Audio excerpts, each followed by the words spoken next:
So I have now the daunting title of Applicability of ZAPI to Global Outbreaks. And I think we have to really have a global view there. And I was briefly showing this one already. So these massive outbreak of virus infections are not limited to the human world, we know. And just here the example of rinderpest. And we see here in the 18th century in the Netherlands here, this nice picture here where it was virtually impossible to keep cattle at a large scale. But the good news is that by 2011, indeed, rinderpest was eradicated by a massive vaccination campaign. And that has only been done once before for the smallpox infection in humans, as we all know. And still to date with pandemics, major outbreaks, we are still struggling with the way how to vaccinate.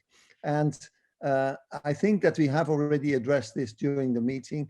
That we have, and it is perhaps not completely fair to call it low-hanging fruit, but basically we have tackled deliberately a number of problems, versus difficult nuts to crack. And I just give you a couple of examples. It's definitely not exhausting, but emerging infections in humans and animals, and the humans I put in brackets where they come from.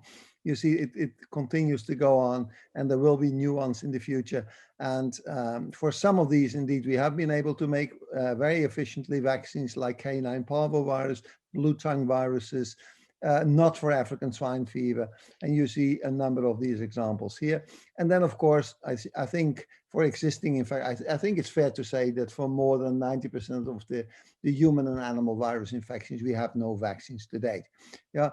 Things that came up during the break as well is duration of immunity, prime boost strategies, and adjuvants. We'll come back to that later.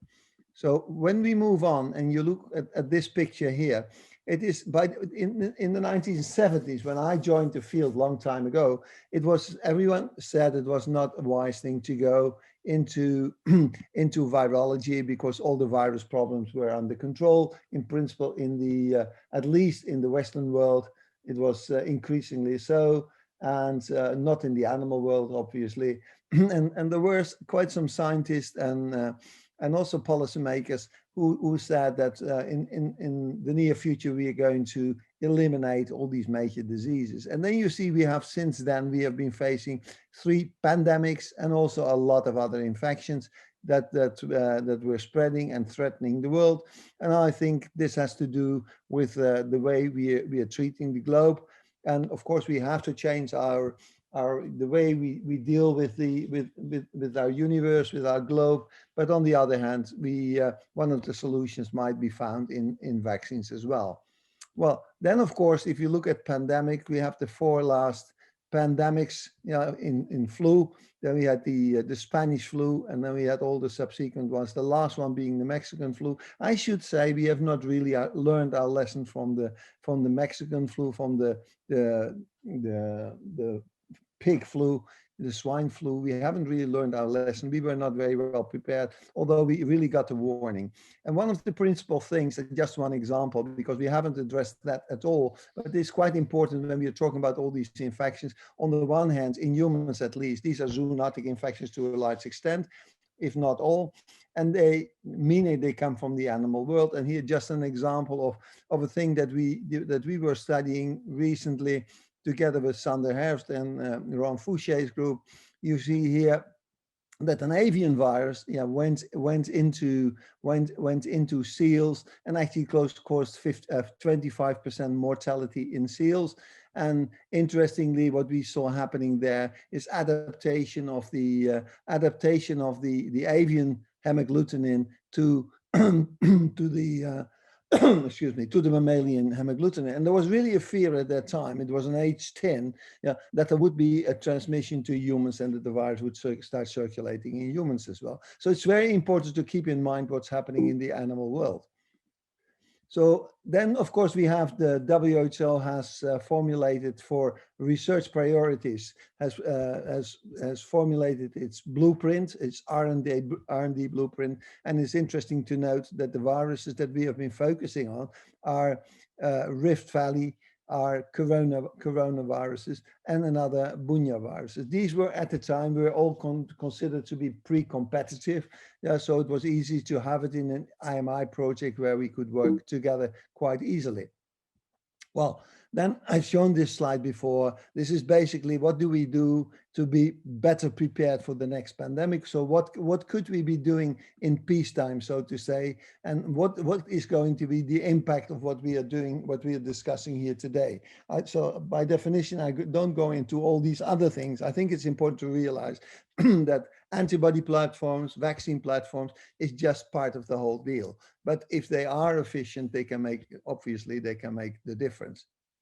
Good. And I think lessons from ZAPI, what we have been doing, and you have seen this before, we have selected key immunogens for target viruses. Yeah, we have worked on the production of these key immunogens in suitable expression and presentation systems, in vitro characterization. We have done in vivo studies in small animal models, but also in target animals, and phase 1, 2, 3 trials are ongoing for several things in human trials. We are not that far. We have not come that far, with the exception of the MERS coronavirus vaccine, yeah, that is currently also being tested in humans. So the final candidates that we are talking about are these three here. We have discussed that extensively, and the question is, of course, how can we use that more extensively? Well, if you look at this picture here, we see the different technologies. I showed that yesterday. The most important thing here is that if you look at the coronavirus vaccines that we have available to date, then we see there's quite a number of them being generated. There's a lot of them in the pipeline. And obviously the big champion has been the mRNA vaccines. And you can say, what can we contribute to mRNA vaccines in the future? Does it have any implications what we are doing for mRNA vaccines? This is also true for recombinant vaccines and the vaccines we are concentrating on, which are recombinant subject units plus or minus adjuvants. I think it's quite important to define indeed where we are going with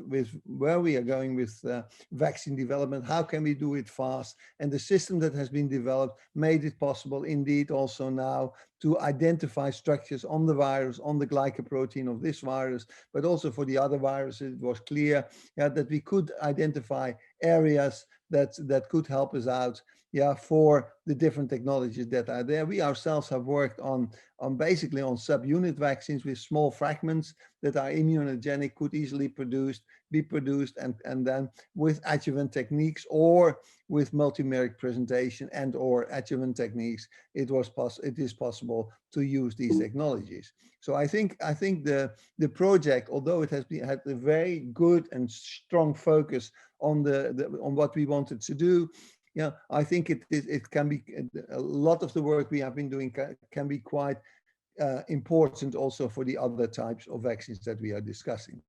Well, important in the studies was indeed to identify correlates of protection. And then we went for antibody responses, we went for antibody targets, and for virus neutralizing or virus neutralization inducing epitopes. Quite important that we looked for the immunogenic areas there. But I think, and we have discussed that to a certain extent already, we also are quite interested in protective T-cell responses. And the discussion we had over lunch was quite interesting, that when we're looking at all these different viruses that we, respiratory viruses, be it rhinovirus, RSV, flu, measles.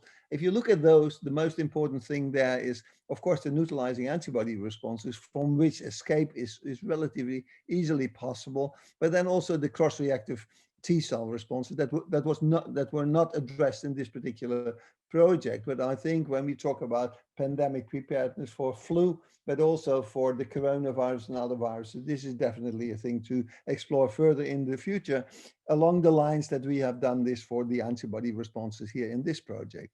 And immune pathogenesis, that has been a subject that we have been discussing. both anti-mediated and T-cell mediated. It was not part of the project, but I think also there, and Jeff asked a couple of questions about that, which were quite spot on. I think it's quite important to address those things in the future as well. Well, then a number of the objectives of ZAPI, they have been summarized quite well by Jean-Christophe already. I won't go over them again, but it really showed what our limitations or restrictions have been from the very beginning, how we would do it. Yeah, and that important point is that we were starting from veterinary vaccines as priority, also as models there, veterinary vaccines that could also help in times of zoonotic infections. I think that's quite important. And then if you go on, the same was true for antibodies. We had very clear objectives there. Yeah, identify the highly potent neutralizing antibodies, as I said before, but also how to produce that, how indeed to take advantage of that, and what are the systems in which we can use them. Well, if we then look here at this slide here, that's also a point that was brought up by Jean-Christophe. Basically, the modular vaccine findings, yeah, and as a matter of fact, soluble subunits can be designed. As we have seen, glycosylation is a major thing, yeah, and we have seen for baculo and for S2 and for C1, and C1 has been discussed extensively, the role there of glycosylation is again, but also the in silico screening and subunit design that was shown, that was quite exemplary for how you could rapidly do that if you were to focus on whole virus families, as we have done for the Bunya viruses now and for the coronaviruses. That is a limitation of the project, of course, that we only address 2 virus families, which is already a huge thing to do, as we can all agree. Well, then we discussed extensively the expression of antigen, but possibly also antibodies that's being looked into in the dyadic C1 system. And I think it's important, but the focus was on these 3 antigens that were expressed in the C1 system. The RBD expression of the MERS coronavirus, yeah, was done using an old C1 strain, and it's interesting to note that the ZAPI project allowed dyadic to improve the C1 strain and process. And so there is a new process there that seems to be quite efficient. And the SARS-CoV-2 RBD subunit, which is obviously not a part of the project proper, but is really a spin-off of this particular project. Yeah, so we have seen that quite efficient C1 can be produced, and if you look at the highlighted area here, that we are talking then about 3 grams per liter with 98% purity and 70% recovery. It's a fantastic result, and we discussed it before. This can really be something also for other antigens that we are talking about, but also antibodies. Yeah, that is something for the future to consider. And as a matter of fact, this has led to the work that's ongoing at the moment, also in the framework of new European projects, yeah, for the 2nd generation of products, vaccines and antibodies against SARS-CoV-2, RBD vaccine, and C1-based RBD vaccine, or spike protein vaccine. And the discussion was, of course, the smaller you make your fragment, the more prone you're going to be subject to escape possibilities, you know, from the vaccine. And it was discussed quite interestingly during the lunch break that how important also T-cell responses are there if you look at the future fate of the virus. Well, the flexibility of the system here, it only takes 2 months to express a new RBD vaccine, and that more or less matches the situation with mRNAs. The discussion was, of course, how does this technology, not only the C1 but the ZAPI technology, relate to what is happening now in the revolutionary approach of the messenger RNAs that's so successful. And there was a lot of discussion about that. What are the limitations? What are the possibilities for the future? Well, when we look at manufacturing timelines, I already alluded to that, 2 to 3 weeks for upstream and downstream for the MPSP. And for the C1, you see here generation and screening of a best construct in 2 months, and you see here the numbers of doses that can be generated in a short period of time. Definitely being interested. All the discussions that are ongoing worldwide is the lack of vaccine at the moment, accessibility to vaccine. So that's a stumbling factor. Okay, then we had a lot of discussions about search, vaccine, and platform activities. So we were talking about the baculo system, in the insect cells, the expression in C1, and the expression of the MPSPs in E. coli. Here, the combinations that were made, and the animal studies that are ongoing currently. Well, and then as an example, the SARS-CoV-2 again, the RBD versus the S1 whole spike, the immunogenicity and efficacy studies in animal models, the choice, and that is quite exemplary of what happened in this whole project here. Now extending that to the SARS-CoV-2, to first of all finding the animal models. When we all started to look into this, it wasn't clear, but also on the basis of the identification of the receptor of the virus, the ferret, the hamster, and the non-human primate were the key animals there. The choice of challenge viruses, a lot of discussion about that at the moment. Molecular epidemiological data, is it important? What is the role of the UK, the South African, and the South American variants? To what extent do they need to be represented in the vaccines? And we have seen some data already from the South African mutation. So I think we cannot use these names anymore, but just for the sake of convenience. We have to confirm immunogenicity and efficacy with the selected antigens, and these, and preferably they should represent major conserved immunogens on the target virus. Yeah, and then we have the whole discussion about the RBD, in this case of SARS-CoV-2 versus the whole spike.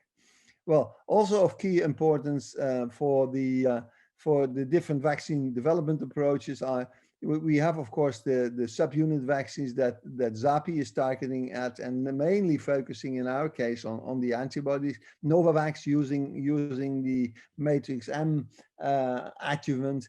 Then the champions at the moment being the messenger vaccines, which do have some problems, at least with at least the cold chain that has to be preserved, and also the cost that is involved, and the vector vaccines, that especially the adenovirus vaccine, the MVA based vaccines. I think those are the things that's being looked into. And then identification of monoclonal antibody therapies. We have talked a lot about the technologies there, the importance there. What we have not discussed so extensively is how can we use these antibodies? Is it only preventive, or is it also therapeutic? So when people have already their first symptoms and signs, can we still use it? And that's still an open question. I think it's usually not that successful, but even having, if we can produce it in a sufficiently efficient and cheap way, then it might fill a gap. I've shown this one before, the mouse experiments with the RBD based SARS-CoV-2 vaccine candidate, with hamster experiments ongoing at the moment, where the different presentation forms are being compared, either high dose or on the scaffolds that were discussed extensively, with or without an adjuvant. Those are the things that are ongoing, and the best candidate there is going to produced in C1 is hopefully going into clinical trials there. It is on the one hand, it's a pity the project has this focus and started relatively late. So if we would have had a little bit more experience, then we might have been quicker on the ball from the beginning. Well, then for the antibodies, I just list here the lead candidates for MERS and also for Rift Valley. Yeah, so these are the things that have been worked out quite well. And quite interestingly, we have shown that before. Bernd-Jan Bos and Bart Haagmans quite active there in showing that one of their antibodies against the conserved epitope of the coronaviruses. And I think this is an important principle. If that's possible, that we can make antibodies against very conserved structures indeed, and that also holds true for the T cell responses, obviously, then we are in a much better position for the future. Okay, we have been discussing extensively, and the next session will deal with that as well, about the platform master file, the close collaboration with ZAPI, the sideline effect with EMA and FDA. I think Ivo Klassen is going to talk about that in more detail, and suggestions to discuss what the backbone platform can offer to us. Yeah, basically, if you look at the modular system for influenza, a similar thing could probably be created also when we go for messenger RNA vaccines or vectored vaccines, or for subunit vaccines as proposed in the ZAPI project.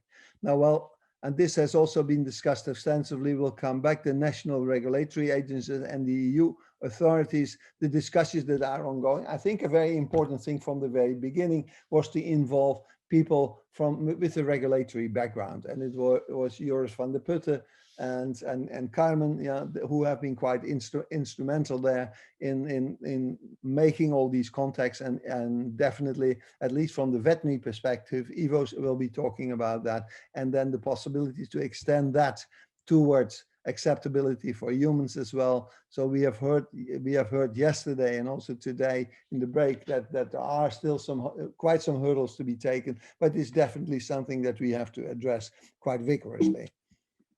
So, and then coming back to the WHO R&D blueprint, I think WHO has prioritized, but the bad thing about all these emerging infections is that you can never predict where it's coming from. I remember when we were having with WHO our first discussion about the SARS epidemic, when that came up, and then Malik Peres for the first time, and we confirmed that immediately that there was a coronavirus at the basis of SARS-CoV-2.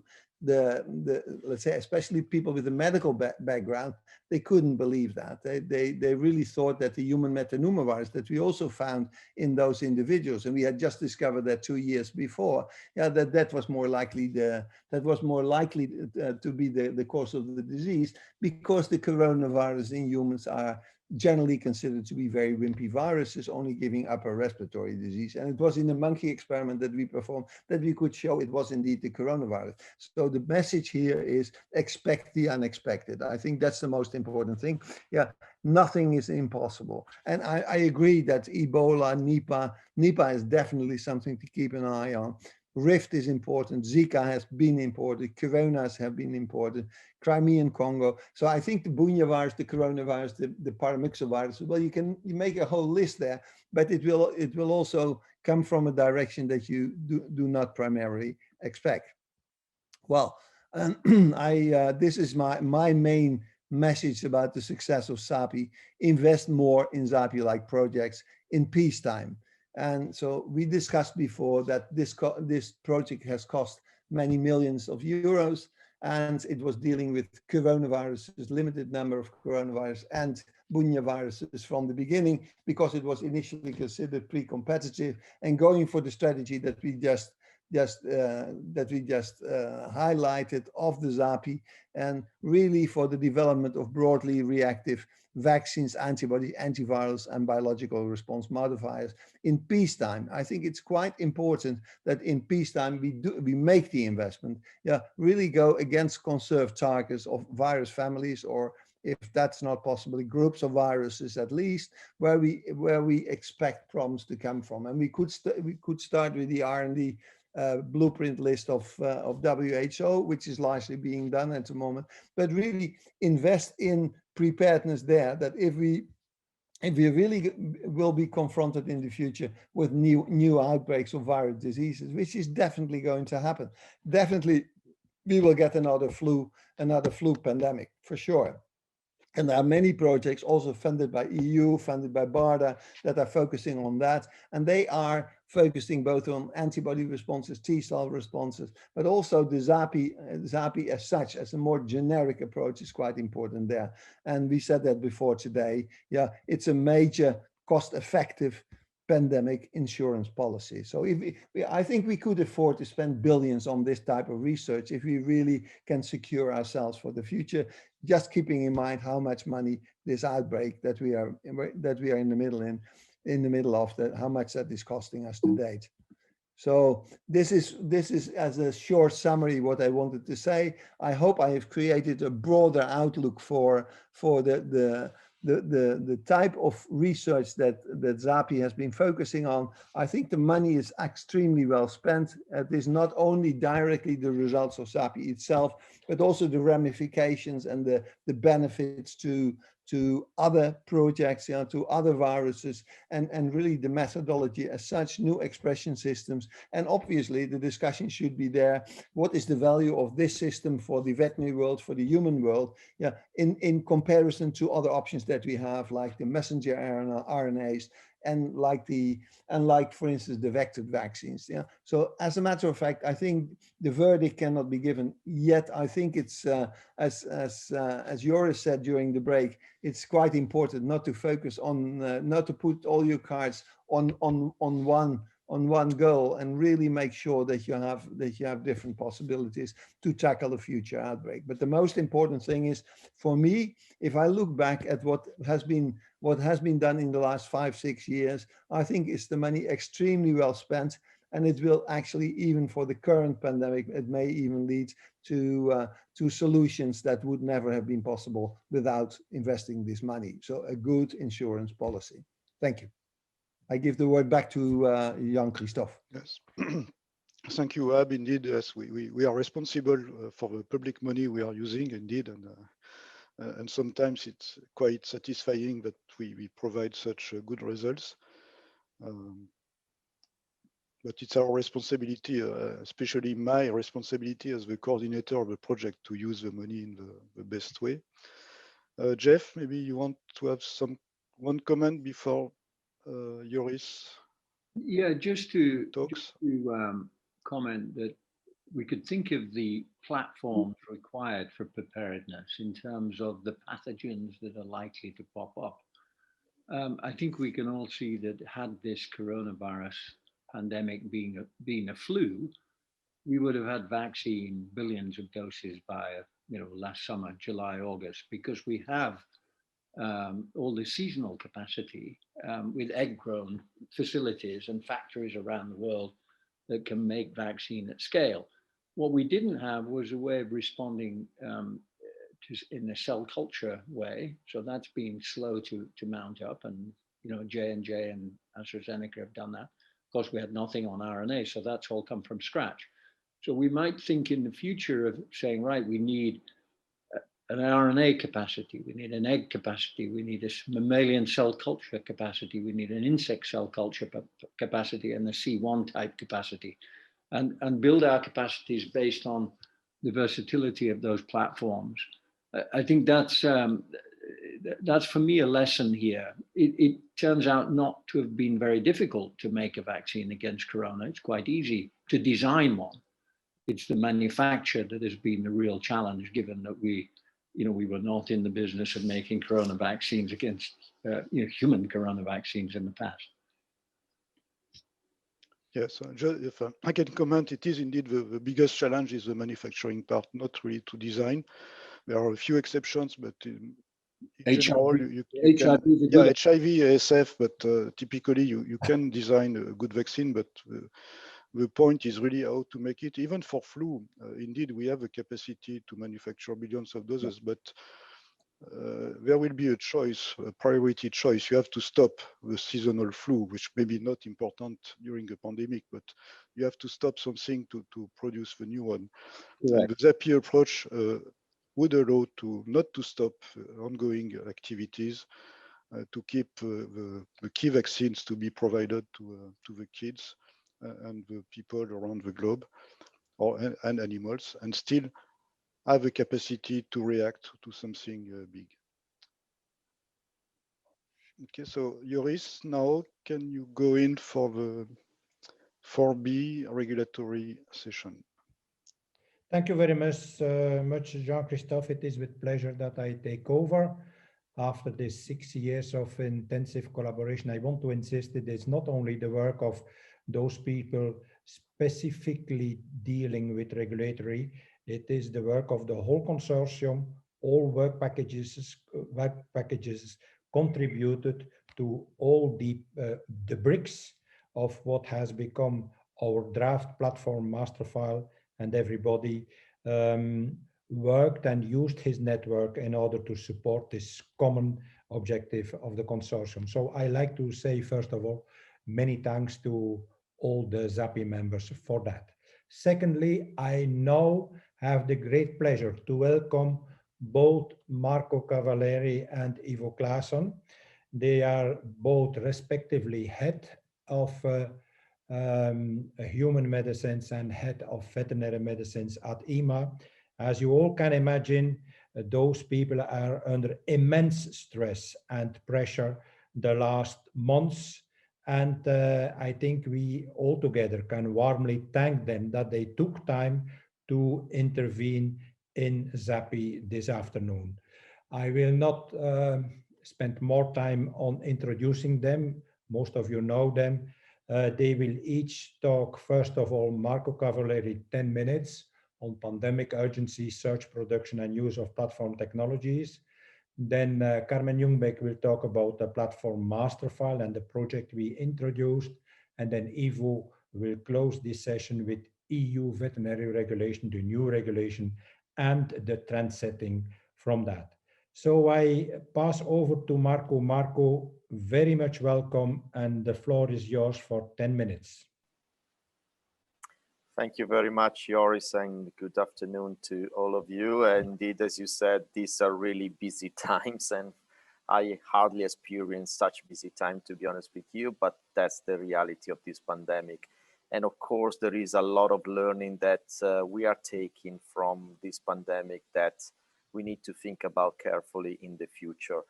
I will start by saying something that might sound obvious and follows a little bit what Ab was stating, that it's clear that we need to work better in peacetime, in the inter-epidemic periods.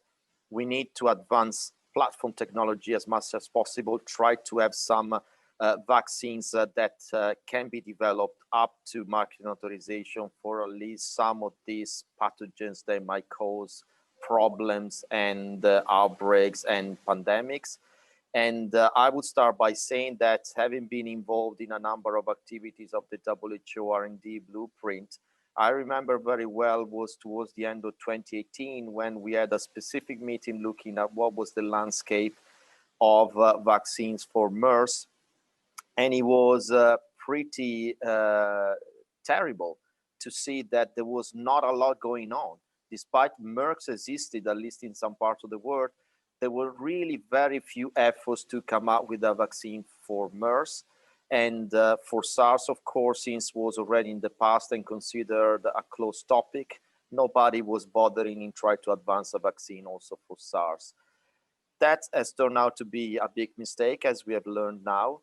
But I think we should not forget about this, that if one day this pandemic will be over, and we hope it will be very soon, we don't return back to that kind of approach, that we just forget about what happened before and just move on as if nothing happened, as if this is not a priority.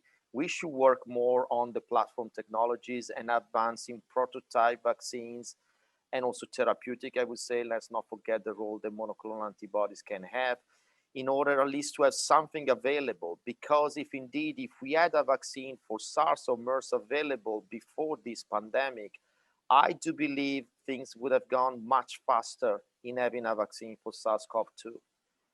And probably vaccination campaign will be already very much mature at this point in time all over the world. Unfortunately, this was not the case. So a lot of companies had to work from scratch, and this has taken time. So really one of the important points, let's do better and let's work in peacetime in advancing this platform technology, at least with some of the pathogens that we believe will be more strategic or crucial in terms of future outbreaks. The second point, which is a bit the good news of this pandemic, is that we have seen vaccines developed in an incredible short period of time. We are talking about 11 months, 10 months from start to authorization, which is something that was unthinkable until not long ago. And clearly one of the important aspects, apart from the incredible collaboration between the public and the private sector, which is also something that we should reflect on and think what to do and how to work better in this sense in this future is also the fact that we have seen the emergence of new technologies, in particular the messenger RNA technology, as a new kid on the block in the vaccine space that really may have the potential to change completely the world of vaccinology, but also with an extremely relevant factor, which is that the speed of manufacturing of any new vaccine is crucial in the context of an emergency. So having a platform technology that could deliver vaccines really fast is important.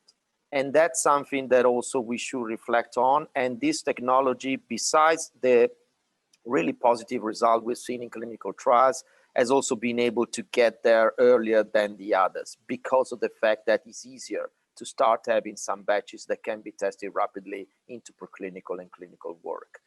So it's important to think that certain platform technology might be more suited than others in order to allow us to have vaccines very rapidly in the context of an emergency. And I really hope that a reflection will take place on this aspect.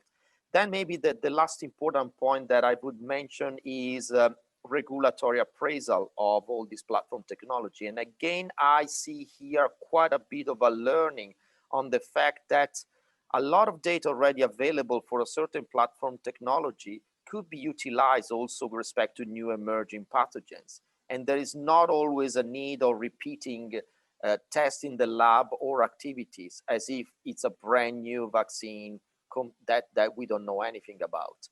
In particular, in this pandemic, we are seeing the possibility of using experience in the preclinical space. So therefore, not having to reconduct all the preclinical studies that normally are required for a new vaccine. And I think we should reflect more on this and to really understand if we can additionally streamline this in order to be even faster, but at the same time, not cutting corners and having all the evidence that we need in order to understand that a vaccine is safe and is able to protect starting from preclinical model and before entering into human clinical trials. The same would apply also on the manufacturing side. I'm sure there will be a lot of opportunity to reflect on what would be elements from the platform technology that can be used also in the context of a different pathogen, a different antigen, but using the same technology. And also there, I will see opportunity after this pandemic to reflect on how we can do better and at the same time get all the evidence that we need to be sure that vaccines in the future will be manufactured in a way that is consistent and acceptable, even in the context of an emergency. So this will be my main reflection, and I will stop here. Thank you. Thank you very much, Marco. I propose we keep the questions on the chat and those who raise their hands for at the end of the presentations. I suppose you have time till about, let's say, 3 o'clock to stay with us, Marco? 2:45. 2:45. Okay. So I will try to organize the questions directed to you that you receive them first. Now, Carmen, can you come up with your presentation? You have 12 minutes. Oh, thank you very much. I tried to share my screen. I hope it works. So. Yes. Yes, it works. So I had the pleasure to talk about this platform master file proposal, which was cited very often in the last 2 days. We started with the ZAPI project. First to say what we understand under, I would like to thank all the people who contributed to this. This is not only the work of Working Party 5, that means yours, Jean-Marie Préau and myself, but there were a lot of other people from the project who gave significant input and very good input to the whole paper and document. The plasma master file is regarded as part of a licensing dossier, is intended to fasten the access to market of new products, particular in urgencies and pandemics, and to facilitate and fasten the scientific assessment by avoiding repeated discussions of already accepted platforms. This is something we learned from former licensing, that sometimes things are rediscussed and rediscussed. Try to avoid that. The way to a ZAPI proposal was very strange. And I have to say, when we started, I thought we will have a big hurdle raised in front. But as time goes by and as a lot of things occurred, we more and more run through open doors. And this was really a very, very good experience. So we started with the ZAPI project when the discussion on the revision of the veterinary legislation was already ongoing.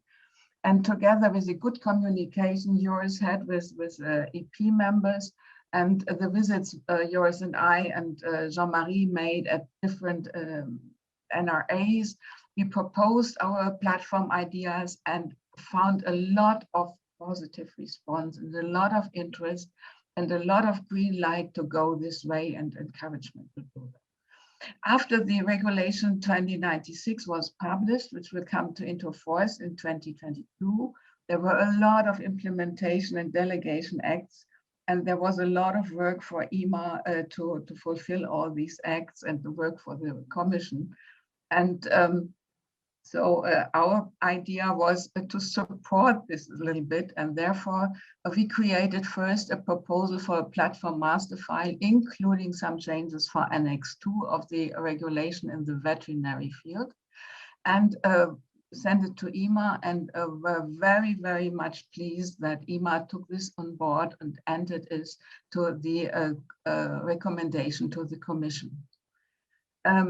In 2020, we issued then, due to the success for the veterinary platform master file proposal, something for the human antibodies and vaccines. First, we intended to make only a proposal for antibodies, but then the COVID-19 issue occurred, and we enlarged our proposal to vaccines as well. So.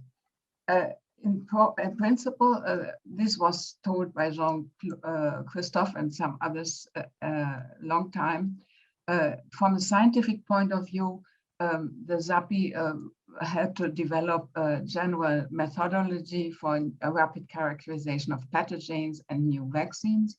And from the regulatory, we should make proposals how to facilitate licensing and acceptance of these kind of things. Only all these activities we made ended up with a good legal basis for platform master files, for emergency licensing, and for facilitating licensing in general. In the former years and in the past, whenever emergencies occurred, I remember very well the blue tongue outbreak, EMA and the NRAs did their best and made a tremendous job to have quick access to new vaccines in the margins of the old legislation. But I think the new one will be much more helpful than the one which is now will go out of force. The platform master file approach, we want to propose definitions of platforms and comparable immunologicals, which will be manufactured by novel technologies. We had restricted our proposals to the quality part of the dossier based on the experience gained within the ZAPI project. But I think as time goes by, there are a lot of discussions how many data from the safety part or the preclinical part in the human field can be inserted in a platform master file as well. But this is a discussion which has to be run by the experts when they create the guidelines for these items. Then we propose selected scientific requirements for platforms. I have to say, this is mainly from the platforms which were developed in the ZAPI project. We try to formulate as general as possible, but there are a lot of platforms in the pipelines we are not aware of within the ZAPI project. And there I really hope for the experience and the know-how of the experts who will work on the guidelines to find formulations and requirements which will fit with as much platforms as possible. So here again, what kind of safety or preclinical data can be included? This is up to further discussions. The principle is that the platform master file is the part of the marketing authorization application which describes the technology.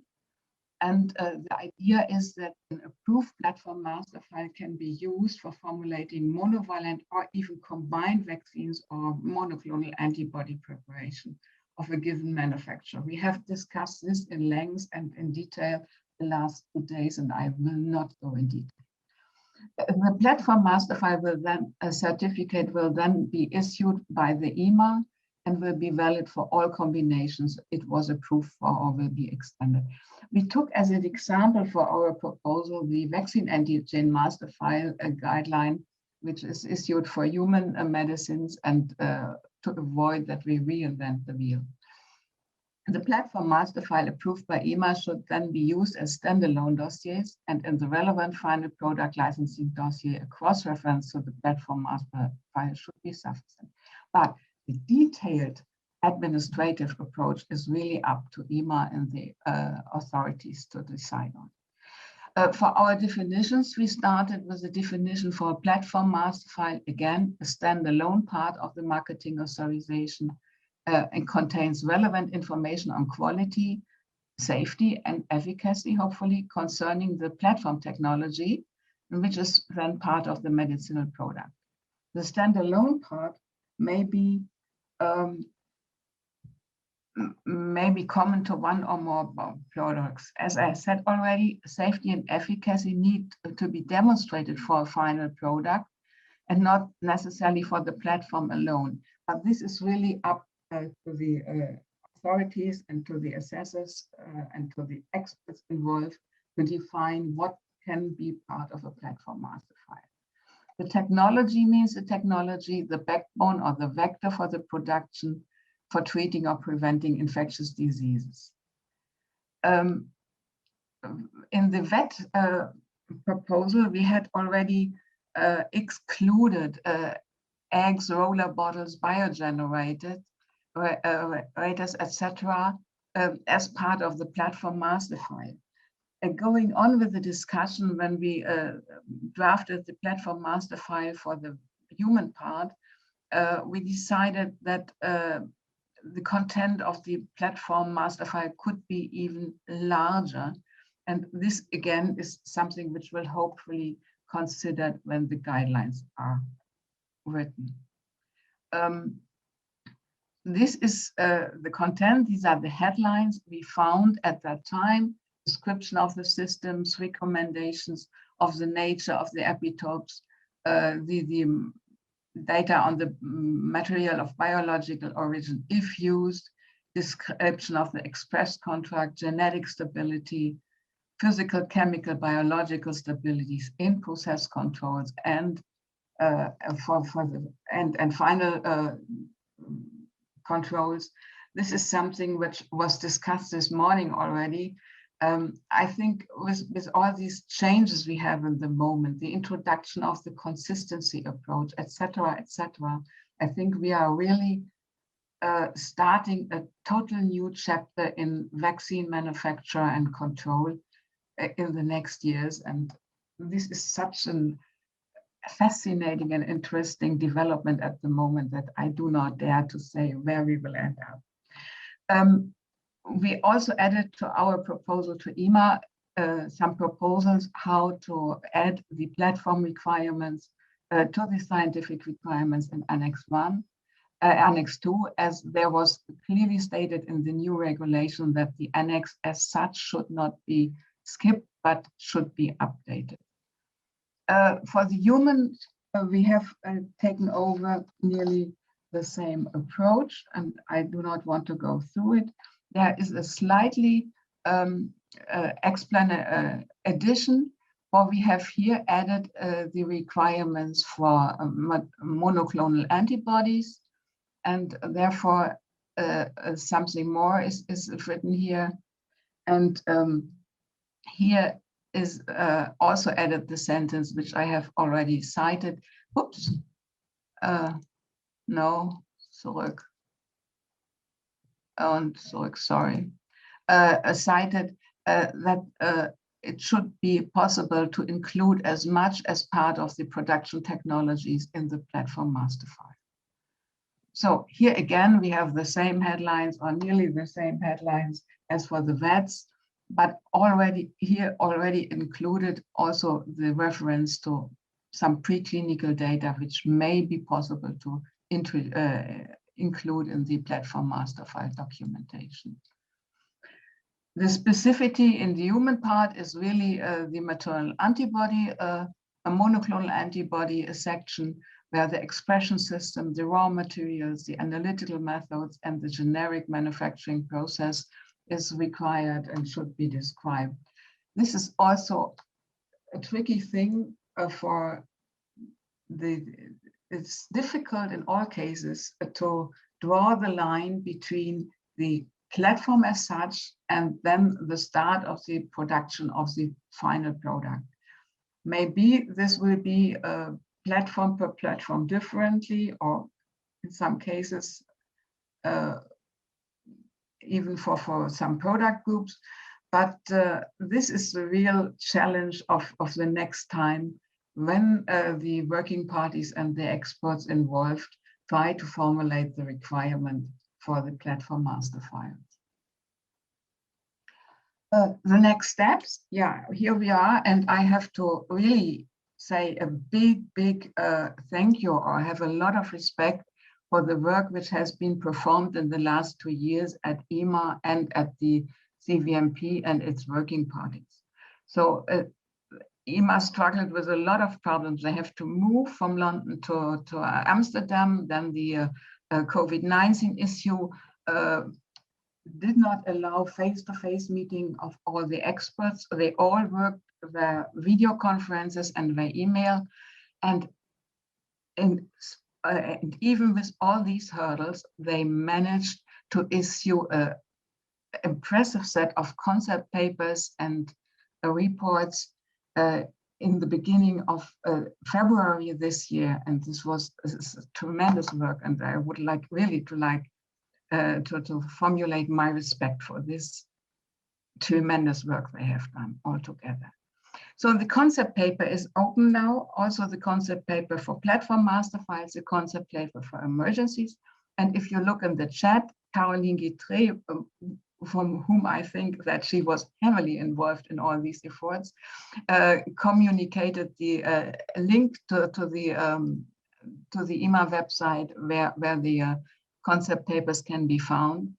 And there is a big invitation from EMA and the experts to comment on this and to contribute to these papers and give all the ideas and proposals to the working parties who have to do the job and then create the guidelines. On the human side, this is a little bit more embryonic. I think they will follow the whole approach, and they are heavily invited to do so. I know there is a lot of interest, but not, to my knowledge, there is not yet something like a concept paper, but I think this will follow in the near future. In addition, where we have not talked about is the pharmacopoeia people, our experts are invited to update their monographs and chapters to be in order to allow good licensing for platform-based vaccines and novel vaccines in general. So thank you. This wasn't very short, and I tried to make it as short as possible to allow as much more time for the discussion with Marco and Ivo. Thank you very much. Now over to Ivo.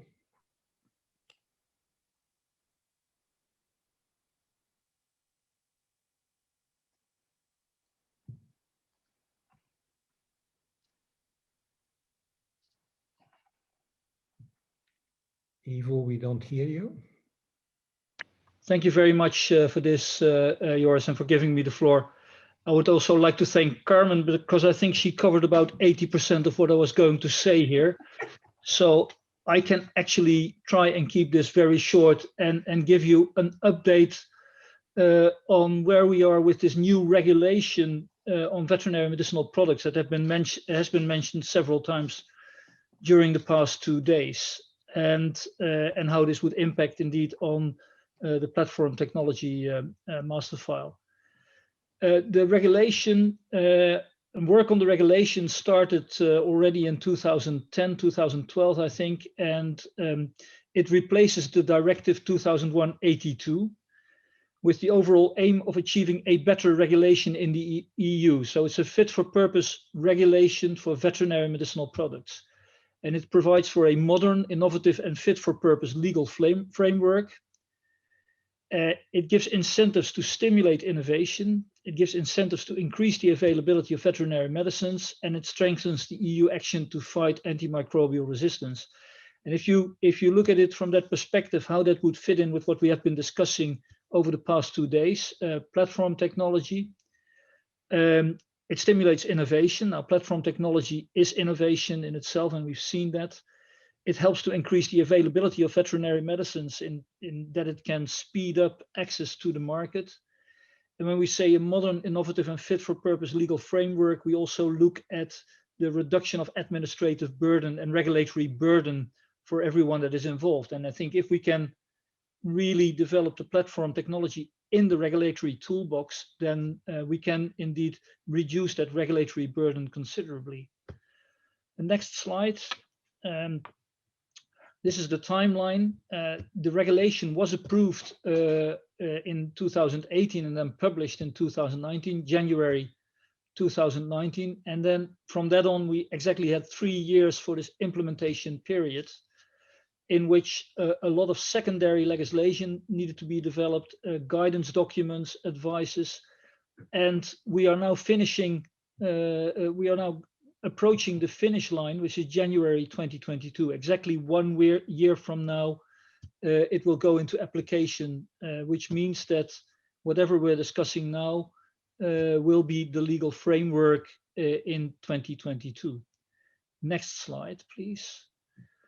The role of the agency in implementing the regulation and in preparing for the regulation is that officially the Commission is responsible for the implementation of the regulation. What the agency does is provide support, scientific support, and we're developing IT systems to support that, revised regulatory procedures. But most importantly here is the advice to the support and drafting of several implementing and delegated acts. And in that sense, we received in 2019 a mandate to revise the Annex 2. And that mandate already mentioned the platform technology master file. And we then started to develop that advice. And that is now leading to the actual generation of that Annex 2. And it's currently being translated before it will be published. So that has reached its final stage. It's translated in all languages, including Gaelic. And I really would like to see what platform technology looks like in Gaelic. So we'll know in a few days from now, probably. Next slide, please. In that annex, there under Title 4, there's requirements for marketing authorization applications for particular veterinary medicinal products. And that contains a reference to the vaccine antigen master file, vaccine platform technology, and the multi-strain dossier. And I think they're all interconnected in a way. You can find our recommendations in the advice on the implementing measures of the regulation on the website, EMA website, and on the website of the Commission.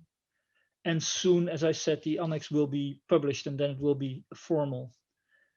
The next slide refers to the vaccine platform technology. And this is the definition that we have used. It's a collection of technologies that have in common the use of a backbone carrier or vector that is modified with a different antigen or set of antigens for each vaccines derived from the platform. And it may include, but it's not limited to, protein-based platforms, DNA vaccine platforms, mRNA-based platforms, replicons, and viral and bacterial vector vaccines. And you can see here that antibodies are not included in there. And in retrospect, you can say that that's an omission that we will see whether we can repair that, because I think that's an important platform technology. Antibodies are not used as much on the veterinary side as they are on the human side. So I think it can be overcome. Furthermore, it contains information on when platforms are considered to be eligible for reduced data requirements, and a positive evaluation shall result in a certificate of compliance to the European legislation for the platform technology master file. And that particular guidance that we refer to in the last bullet point has to be developed and published by the agency. And the next slide shows, can we go to the next slide? It's the concept paper that has been mentioned several times. This is the proposed timetable for that. The concept paper was released for consultation on the 29th of January. Stakeholders are requested to comment on the concept paper until the end of March. Then the discussion on the guideline will take place in May in the Immunologicals Working Party.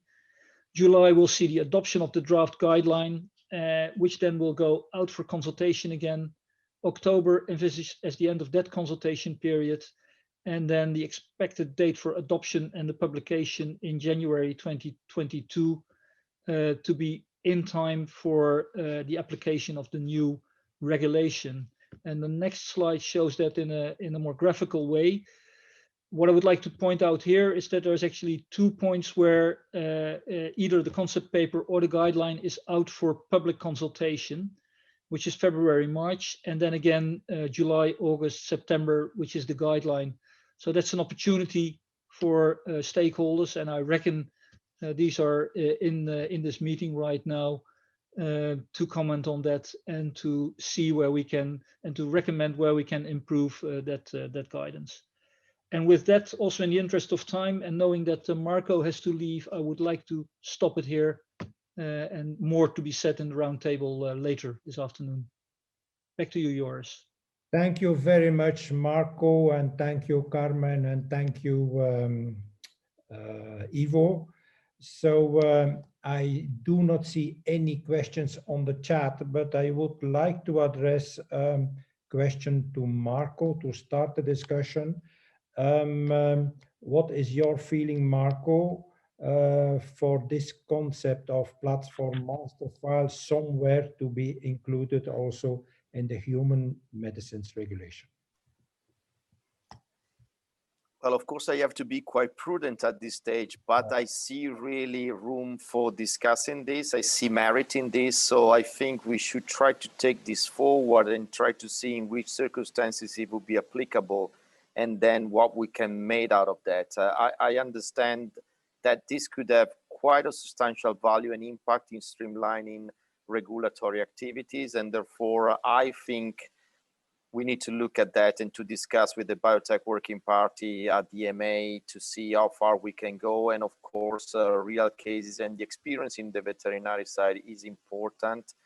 And we should try to take it from there and then see if this is something that will be applicable, or at least, you know, to what extent we can go, because I believe there is room for trying to do something out of this. Any other questions to Marco while he is here? He is extremely precious because his seconds are counted. No remarks, no questions to Marco specifically. So thank you very much, Marco, for joining us. I know everybody is waiting for you all the time, 24/24. Thanks a lot, and hope to see you soon, Marco. Thank you, Joris, and thank to all of you, and talk to you soon indeed. Goodbye. Thank you. Bye-bye. Yes, Jeroen. No, just waving goodbye. So this particular item is now open for discussion. Yes, I think, Ivo, you had still a lot on your plate to say. Yeah, I was going to save all that for for the next meeting. But no, let me ensure you that indeed we would like to bring the innovation to the regulation, and we've now been presented with an excellent opportunity. And I think what you can say is that the current COVID situation is really also driving the regulation forward. So the experience that has been gained now, and also the experience from the ZAPI project, but will help us enormously, I think, in developing those guidance documents. When you look at the guidance that we are going to develop, and people that have looked at the annex will recognize that. Because in the annex we also look at novel therapies, for example, is that also for the platform technologies, the developments have been huge over the past years, and whatever we put on paper now in the next year may not be valid anymore, specifically in let's say 2-3 years from now. So we would like to try and see how we can keep that both prescriptive and flexible at the same time. I think that's it's always a challenge because the two do not go together very well. So for novel therapies, we've also opened up the option to have novel QC controls, and in that it has been mentioned here several times. How do you go about with quality control of a product if, for example, as Jeroen asked yesterday, you don't know what a particular target antigen is for an antibody? How would you go about with a totally new technology if you want to do an in vitro analysis? So you don't want to rely on animal experimentation. Now, those are all the challenges that we will need to deal with in the future. And I think we are open to discussing that. And what I would like to mention here is, and I was going to save that for later, but I think it's here a good start for the discussion. We do have several ways in which you can interact with the agency on that. If you have questions, either regulatory questions, or you're very early on in the development of a product and you would like to know how to take that further, there's the Innovation Task Force, which is a very low level and very informal, I would say, interaction where you can present your ideas and touch base with the regulators on where would this fit, what sort of data would be needed if you have a certain new concept, at least to make us aware of what is coming our way. I think that's a good point. There's also more formal scientific advice where you can really ask questions, and the professional users are well aware of that, on new production platforms, alternatives to quality control testing. You can seek regulatory clarification there. And I think these are tools that we have put in place to support innovation in the industry, and to see, and it should not be seen as a pre-assessment in any way. I think I have to mention that here. But at least it's an opportunity where you can touch base before you actually have to submit a full dossier.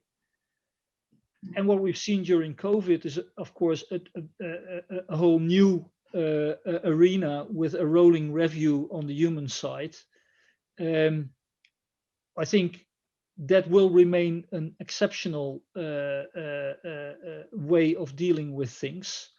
But who knows? Things may change in the future as well. And you may have heard Marco was also very prudent in that respect.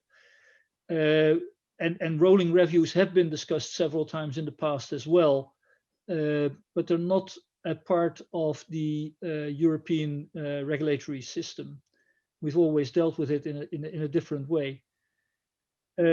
The message that I would like to bring here, because it is different from the FDA, and I really know that, and from the US system and USDA when they're involved in the approval of the vaccines, and I saw Rick is on the phone as well. That we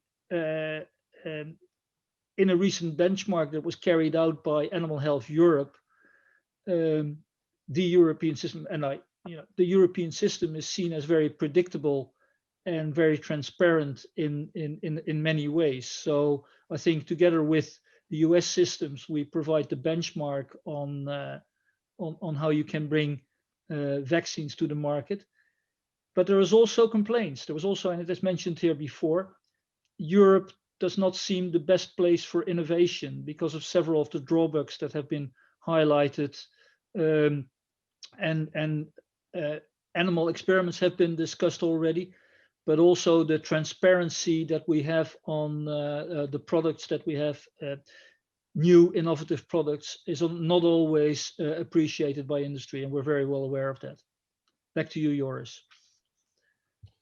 Thank you very much, Ivo, and particularly your last remarks. I think it will sound like music in the ears of many stakeholders of ZAPI that there is an awareness for this innovation and capacity approach. Yes, Carmen. Yeah, I really want to support that.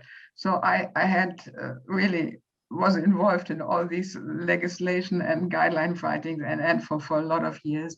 What I see, the new regulation, to my opinion, gives a much better basis for quick and quick action and facilitating actions.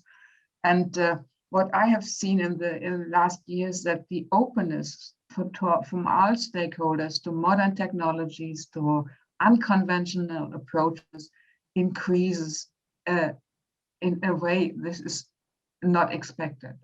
And Ivo is right. If the new Annex 1 is formulated in a way that gives a broad basis for new developments and new guidelines which formulate in a way that a lot of things are possible. Nevertheless, I think these guidelines need to be revised in very shorter timeframes in the future. For when I see now what happens now, I think we are in the beginning of a tsunami for novel technologies, novel medicines, and so we really have to be very, very flexible. This is resource demanding, and we should not forget to say that. This is also important for EMA, and it's important for the NRAs. We need a lot of experts there, who will be available very, very quick, and who will be very open to new technologies and new ideas. Yeah, thank you, Joris. Well, Ivo, thank you for a nice presentation. Obviously, for me, all these different paragraphs, etc., are a little bit difficult to swallow. You can imagine that. I've been working in vaccine control myself, and that was in the time you were a student with me. And this was not my favorite business. But what I was missing in your presentation a little bit, but it may be coming in your next, so perhaps I shouldn't ask it to you now. But what I missed a little bit is kind of a let's say a helicopter view. What you followed the discussion about new vaccines, mRNA vaccines. They came out of the blue, so to say. DNA vaccines never made it. And if I now look at this, if I were to put my money into any technology, and then you shouldn't say put it in all the technologies, you're safe. But if you really look into these things not from a technology point of view, but from a regulatory point of view, what would you say in terms of fastest way to market or to clinical use? No, thank you very much. I think that's a very good question. And I do acknowledge that my first steps in quality control and vaccines were under your guidance. So I'll never forget that. Never, believe me. The helicopter view. Will remind you. Thank you for reminding me. Yeah, by the way. What we would like to do with the regulation until now is, and with all the guidance documents, is that we would like to design them in, I would call it, a technology agnostic way, and that's not always possible, and we realize that, and we realize that there's a lot of technologies out there. The one thing we cannot do is write specific guidance, very specific guidance for each individual technology without having seen those products. And very often, and Carmen will acknowledge that, and I think it's well known around the table, we are more reactive to new technology coming to the table, and then say, okay, how are we going to deal with this? And we've seen that with monoclonal antibodies, most recently in the veterinary area with stem cells. We don't have that guidance readily available. And I think with platform technology, what we envisage that we will do is indeed write the guidance in order for it to be generally applicable, and then relying on the interaction, the direct interaction with developers that will then guide further, more detailed guidance development. I would also like to point out here, and that's an area where I think we could work on that helicopter view more. The agency has developed a regulatory science strategy, which is published, and specifically for the veterinary area, we've published that veterinary regulatory science strategy. And that envisages that in close collaboration with researchers outside the agency, we look into new technologies and we use regulatory science strategy to develop that regulatory toolbox to be better prepared for what's coming our way. You will see topics in there related to antimicrobial resistance and parasitic resistance, so more risk-based new methods of pharmacovigilance, but also I think for the novel technologies, there's quite a lot of place there to look at it. Areas where I think novel technologies and also platform technology or vaccine technology in general will play a role is also in the reduction of the use of antimicrobials. So there's a strong drive in the new regulation to reduce the amount of antimicrobials used. Strong pressure on that. If you look, I think it's one of the most important elements in the new regulation. But we need alternatives. So the area of alternatives to antimicrobials offers great opportunity for innovation, and maybe not in the area platform technology in the area for bacterial diseases. We've heard that this will not always work there, but I think even for viral diseases, they can contribute to that area as well. So who knows? That's all I can offer you right now, Ab. Yeah, I'll talk to you later during the next session. Yeah, and yeah, I hope so. Going back to Joris. Okay, thank you, Ab. Thank you, Ivo.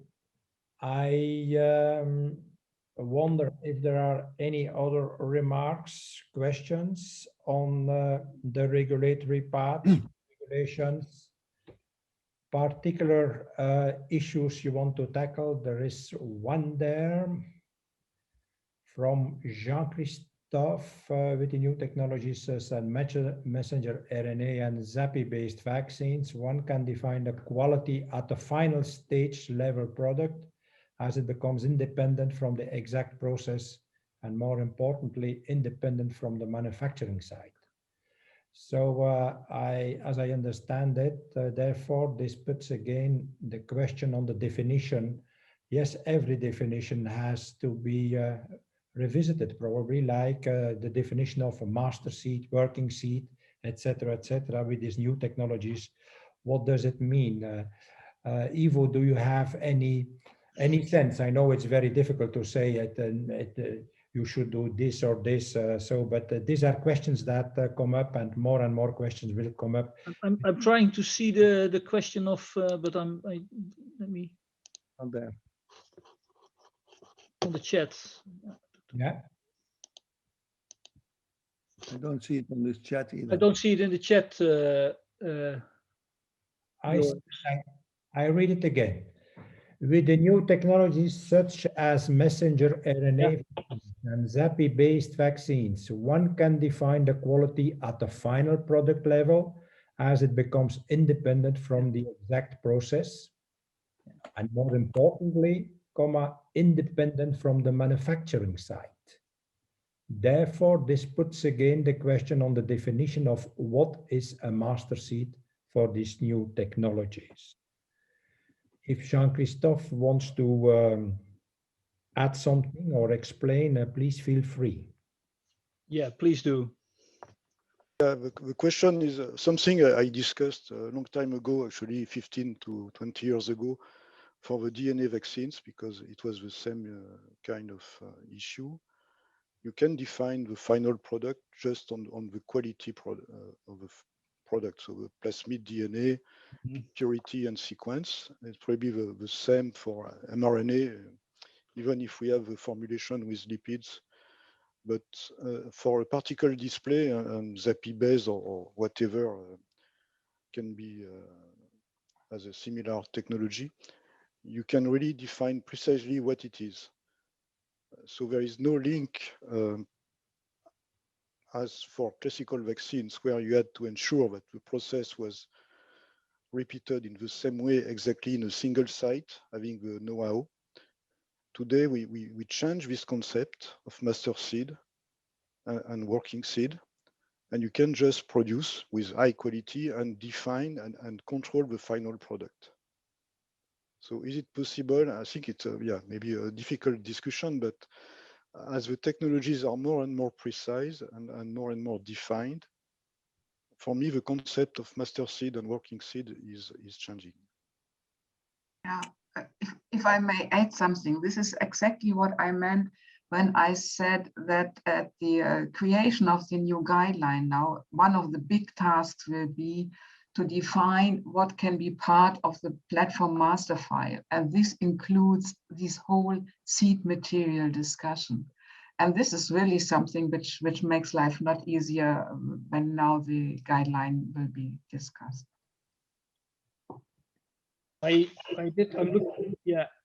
looking at my notes of what I was going to say in the roundtable discussion, and it says here that for which I wrote down, that indeed the new technologies would need to have a paradigm shift in thinking also about QC testing and release.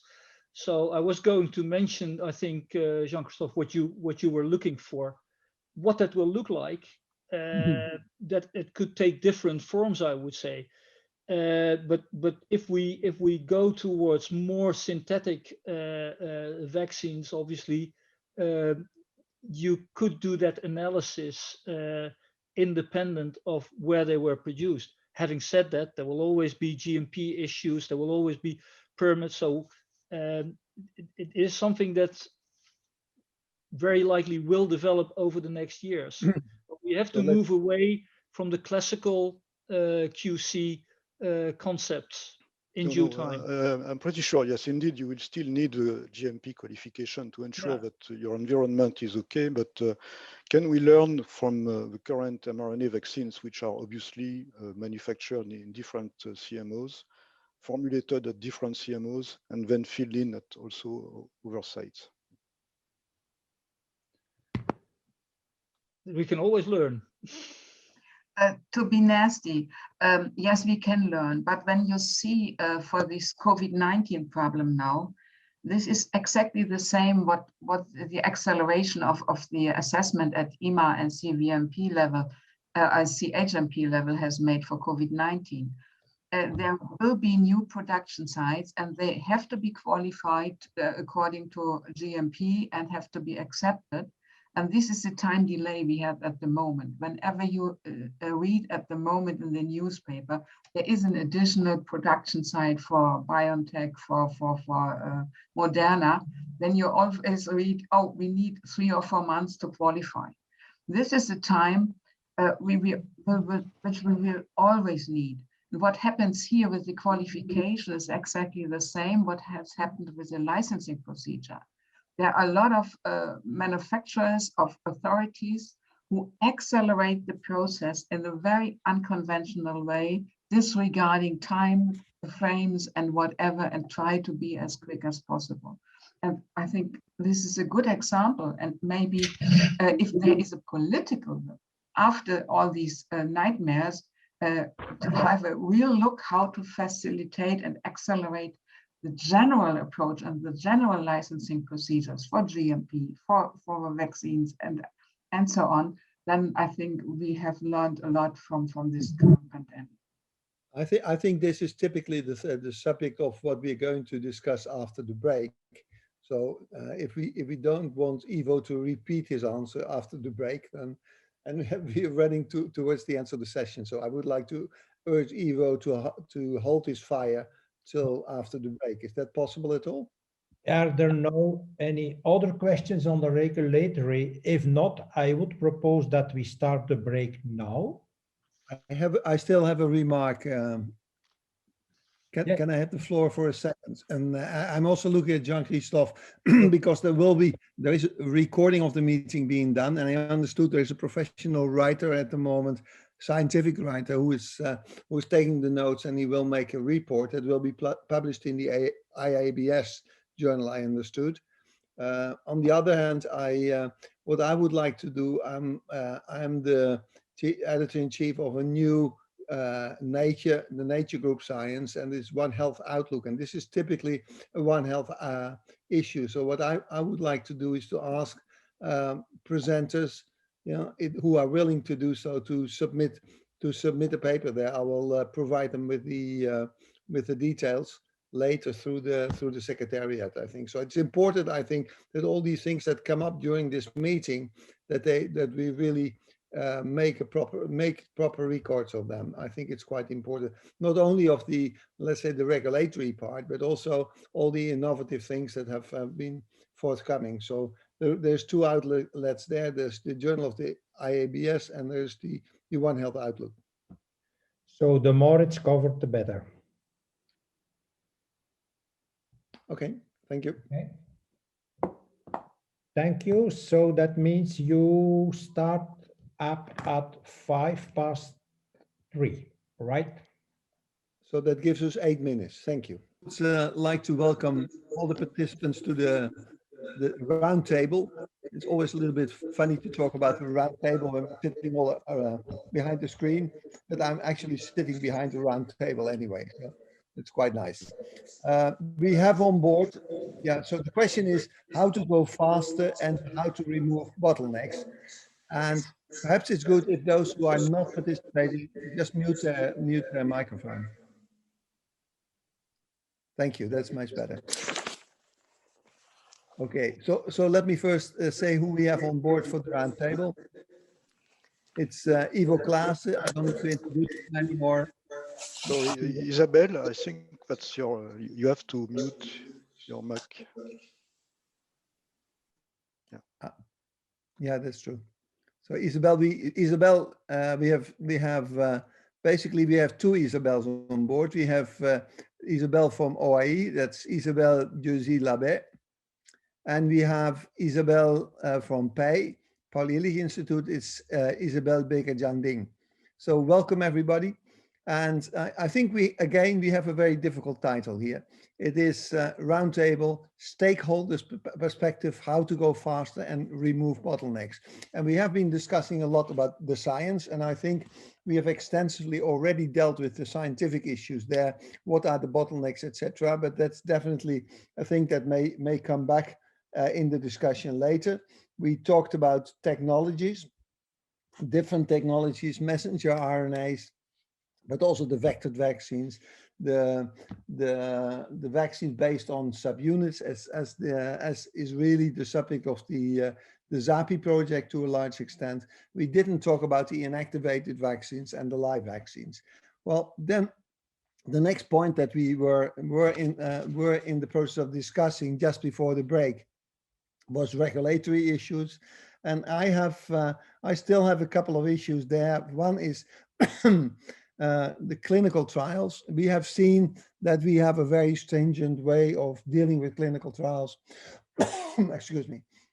In the European Commission and in the USA, in terms of EMA and FDA, we have heard about the Russian situation where vaccines were already used during the phase 3 trials. So I would like to have some opinion about that as well. And the point that really annoys me quite a bit at the moment is the situation with the laboratory animals, how we use them, if we can get emergency permits, or I know in certain countries, in the Netherlands, for instance, that is and was in place.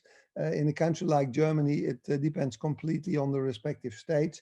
So I would like to discuss that issue as well. I'm not sure if we have all the expertise on board to talk about the laboratory animals, but let's try. So the first issue is regulatory issues, and I perhaps, just for the sake of continuity, Ivo, can I ask you to recapitulate your last arguments? How to, and the question is really how to go faster and to remove bottlenecks, because you have explained what all the different systems are, that you cannot preempt what different technologies that we don't know yet are going to mean in terms of regulatory. But with existing technologies, how can we cut corners there? You're mute. You're still on mute, Ivo. Ivo, you're still on mute. Yeah. I was looking for my unmute button up.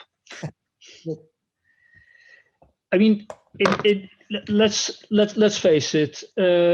What we've seen in 2020 and up until now, that is really unprecedented, and it shows that under pressure, everything becomes fluid. The agency and the European Medicine, the regulators network, and the Commission have shown, I think, tremendous flexibility in trying to deal with this emerging situation under a huge pressure.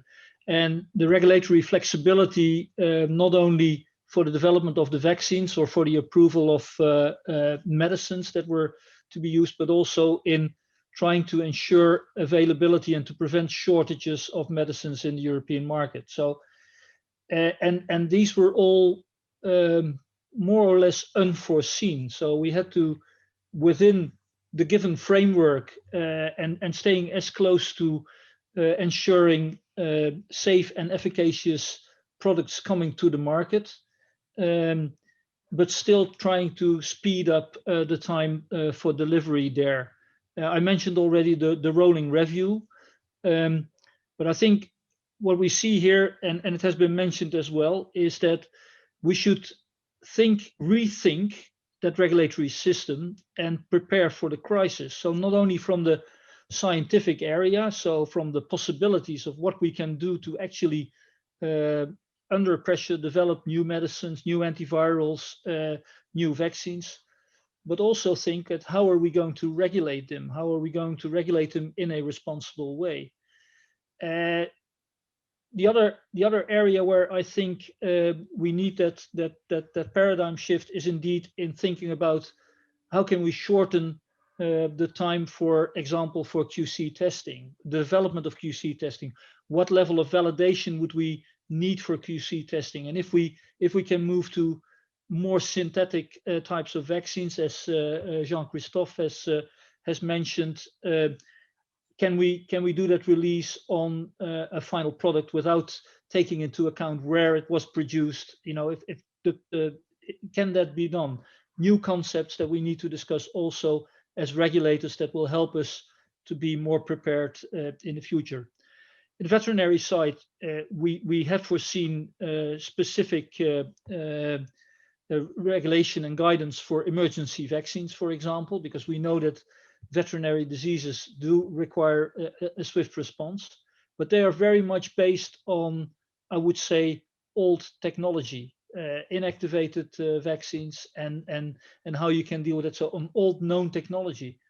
And I think that's where the real challenge lies, that if we have to deal with new technology, how can we make that work in these particular circumstances? And I think that's one of the bottlenecks indeed that we are looking at. I wouldn't call it the regulatory bottleneck, but it's certainly an area where we have to work together more closely to remove that blockade, so to say. Perhaps a question related to that before I move over to the two Isabels.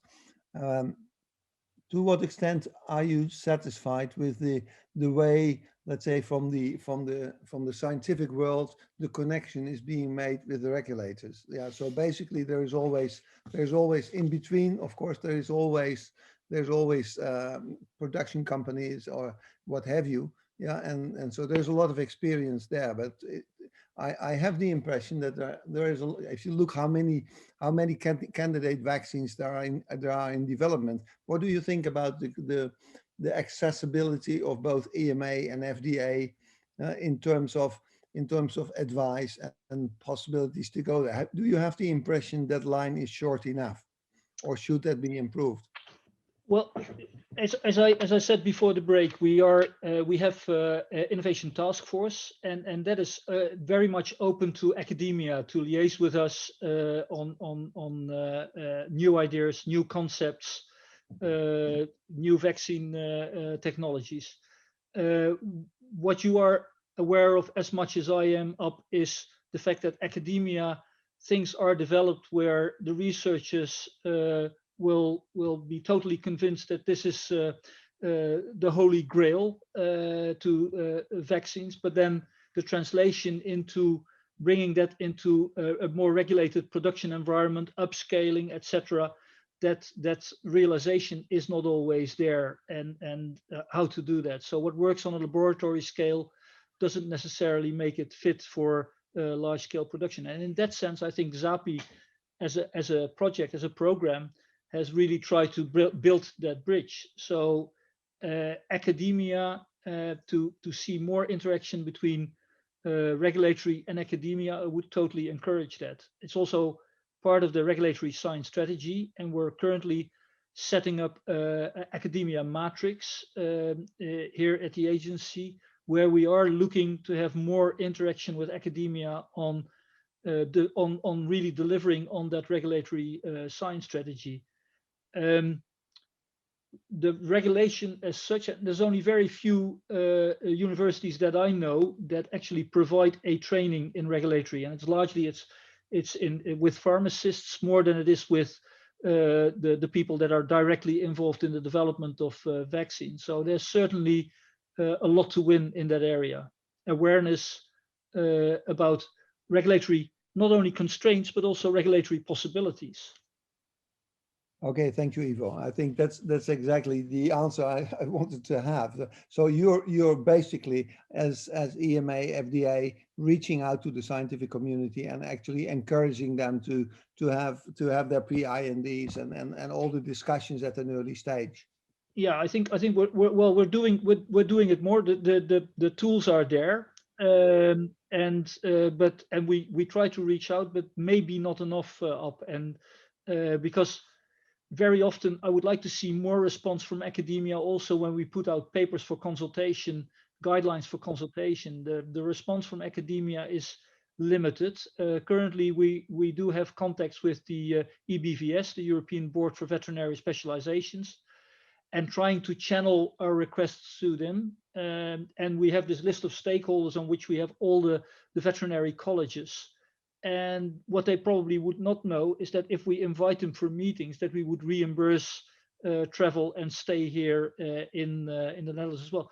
So I would encourage that interaction very much more than we have done in the past.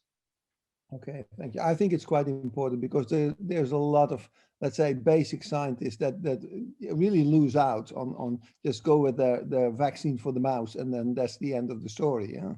It's not very sexy regulatory, you have to admit. And no comment. Okay, let me move on to Isabel Bekerjan first, and then we come to the other Isabel. Isabel Bekerjan is from the Paul Ehrlich Institute. Can I, to start with, ask you the same question I asked Ivo? So in terms of regulatory issues, what are the bottlenecks? Can things be improved? So hello, everybody. Thank you for inviting me to the session. I think that there is a couple of bottlenecks, and we've all seen them, but we're in a wonderful situation that we can look back, and we've learned so much. So I think one of the things that may come unexpected to you is data handling. We've had a huge boost in digitalization, but what we haven't really reached is the interconnectivity of all these different stakeholders involved in development.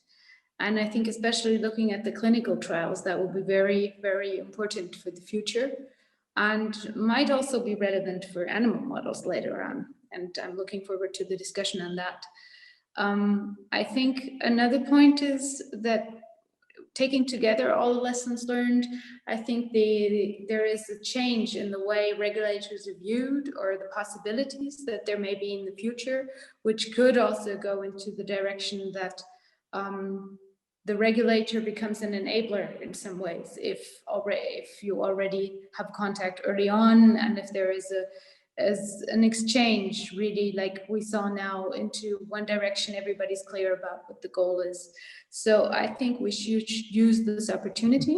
The third point is, I was very glad to see the platform master file. Remember, we had discussions in the past on this, that it is very important, and this is the way forward, I think, because it will really be a part of the future regulatory dossier, basically, that you imagine to have for a vaccine, and that you can just take out of your drawer in the pandemia and you say, okay, here's part one. And we'll, of course, have to work on it, but I would be very glad to see in the future that we have something like that for human vaccines. I still had, thank you for that answer. I still had the question about the clinical trials there. So we have seen that certain countries are cutting corners there. Is that a policy that we stay away from? Perhaps it's better to ask that to somebody from EMA, but we have very strict rules for phase 1, 2, 3 trial, basically. And if you then in the middle of a phase 3 trial and you say interim analysis is enough, and you already go and use that vaccine because the benefit for the population at large might be big enough. And that's kind of a very, very hot potato, so to say. Can you comment on that? Yes, we have to think of Aerosmith and the phages. I think we need to be aware of that. Of course, any clinical trial, if it's supposed to be science, needs its controls, and that the design was not really made to stop the trial at an early phase. So I think we will, as one of the lessons learned, need to overthink our concepts for clinical trials, and whether the way we're going forward now is the right one, or whether we can think more in the direction like ATMPs and individualized designs, and how that could be upscaled to the large scale that we require for a vaccine. And I do think there is some room and some space there for development. Okay. Good. And if we are talking about bottlenecks, especially relating to the regulatory issues, yeah. So the regulator is obviously one of the stakeholders as well. Do you see any other possibilities of having it happening faster? So we are not complaining because it has gone very fast.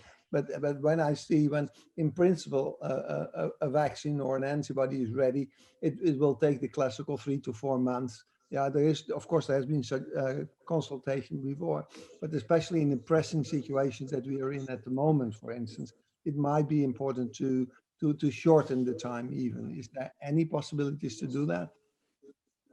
So I think one possibility is to have clinical study networks ready, basically, to start, and to not need to look for different clinical trial sites, to have regular updates on the epidemiology at those sites, and to have all the necessary diagnostics available for this in case of a pandemia, because you would have to be ready as quickly as possible.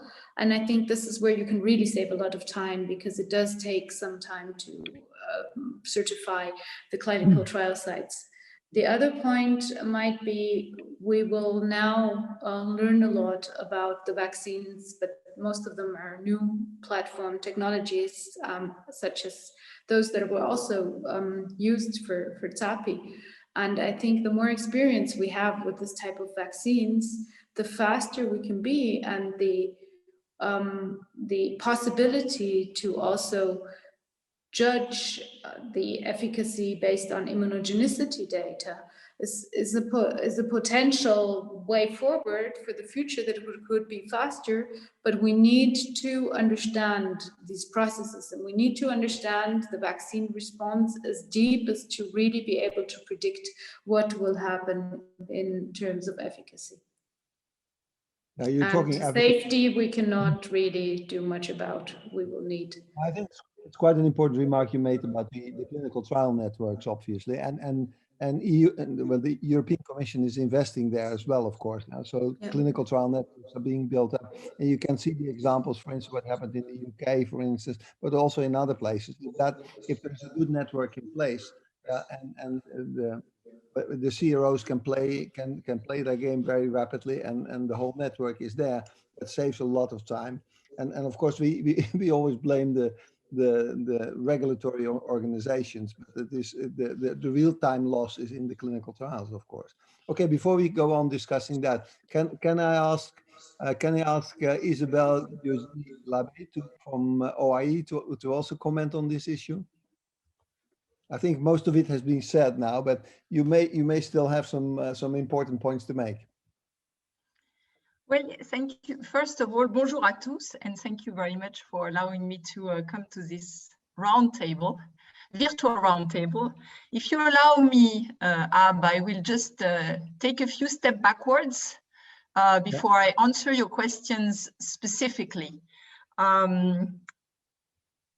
I was asked, or we were asked, to provide a stakeholder perspective. So I want to take a little bit of time to give this perspective before going into, how faster, how removing the bottlenecks. And I think on the regulatory standpoint specifically, there are people who are much better placed than I am on the regulatory aspects. But in any case, first of all, I just wanted to say that I've been following the presentation over the last 2 days, and it's absolutely a fascinating story. So I just want to, in this time where we go from presentation to presentation and are bombarded with PowerPoints, I must say that I have followed the whole story with great interest, and it's an amazing output. So just a little word to acknowledge that. It's great to see very familiar faces around the table, again, the virtual table. So it's nice. Names most often, only names, which I know, but in most of those final meetings, usually for consortia, I've been part of a few of those consortia already. There is a little bit of fun associated with the final meeting in the sense that we meet and we enjoy. And I hope that you will plan on some of this fun part later on, because this is missing, that's for sure, and frustrating all of us. But in any case, great work and great presentations. I think the first perspective I would like to share is on, and it has to do with how to get faster, or at least how to go as fast as we've been up to now. I think what strikes me is the partnership aspect, and I'm a little biased because I work at the OIE on partnerships specifically and on public-private partnerships. But what strikes me in ZAPI is that this is a true partnership. Many of the consortium I've been working on, people are working in silos alongside each other, and the teams are not really working transversally. And from what I've seen from the presentations this morning and yesterday, there is a lot happening transversally between the public and the private side in particular. And I think it's great. It's not obvious. I think Françoise Grostet and Pierre Melien yesterday mentioned that they had to overcome a few barriers or a few obstacles to convince that public-private partnership was the right approach, but I think it works. And reflecting on what I have heard in the last 2 days, I think there are a few reasons why it's working. I think you've been working on well-accepted, mutually beneficial goals. And I could hear up front, things like high yield, low cost, manufacturing constraints. And this is sometimes difficult to hear for researchers because, it will mean compromises in terms of the choice that we have to make. So I think the fact that you embrace those goals up front is very important in the partnership. I think obviously somebody pointed out already, but the excellence of the team members and their open-mindedness is important, and the trust that you have built, which again is something that should sustain over the long run if you want to go fast. I think Ab, you mentioned a few times the fact that this started in peacetime. To me, it means a lot, because it's not when you are in the middle of the storm that things go very efficiently in terms of partnerships and moving fast. And we can see it now with some of the PPP, the public-private partnership, that have been hastily developed with COVID-19 and sometimes with difficulties. And the last thing I think that makes this partnership very strong and should sustain in the future, if possible, is, and probably Jean-Christophe is too modest to talk about it, but is the quality of the coordination.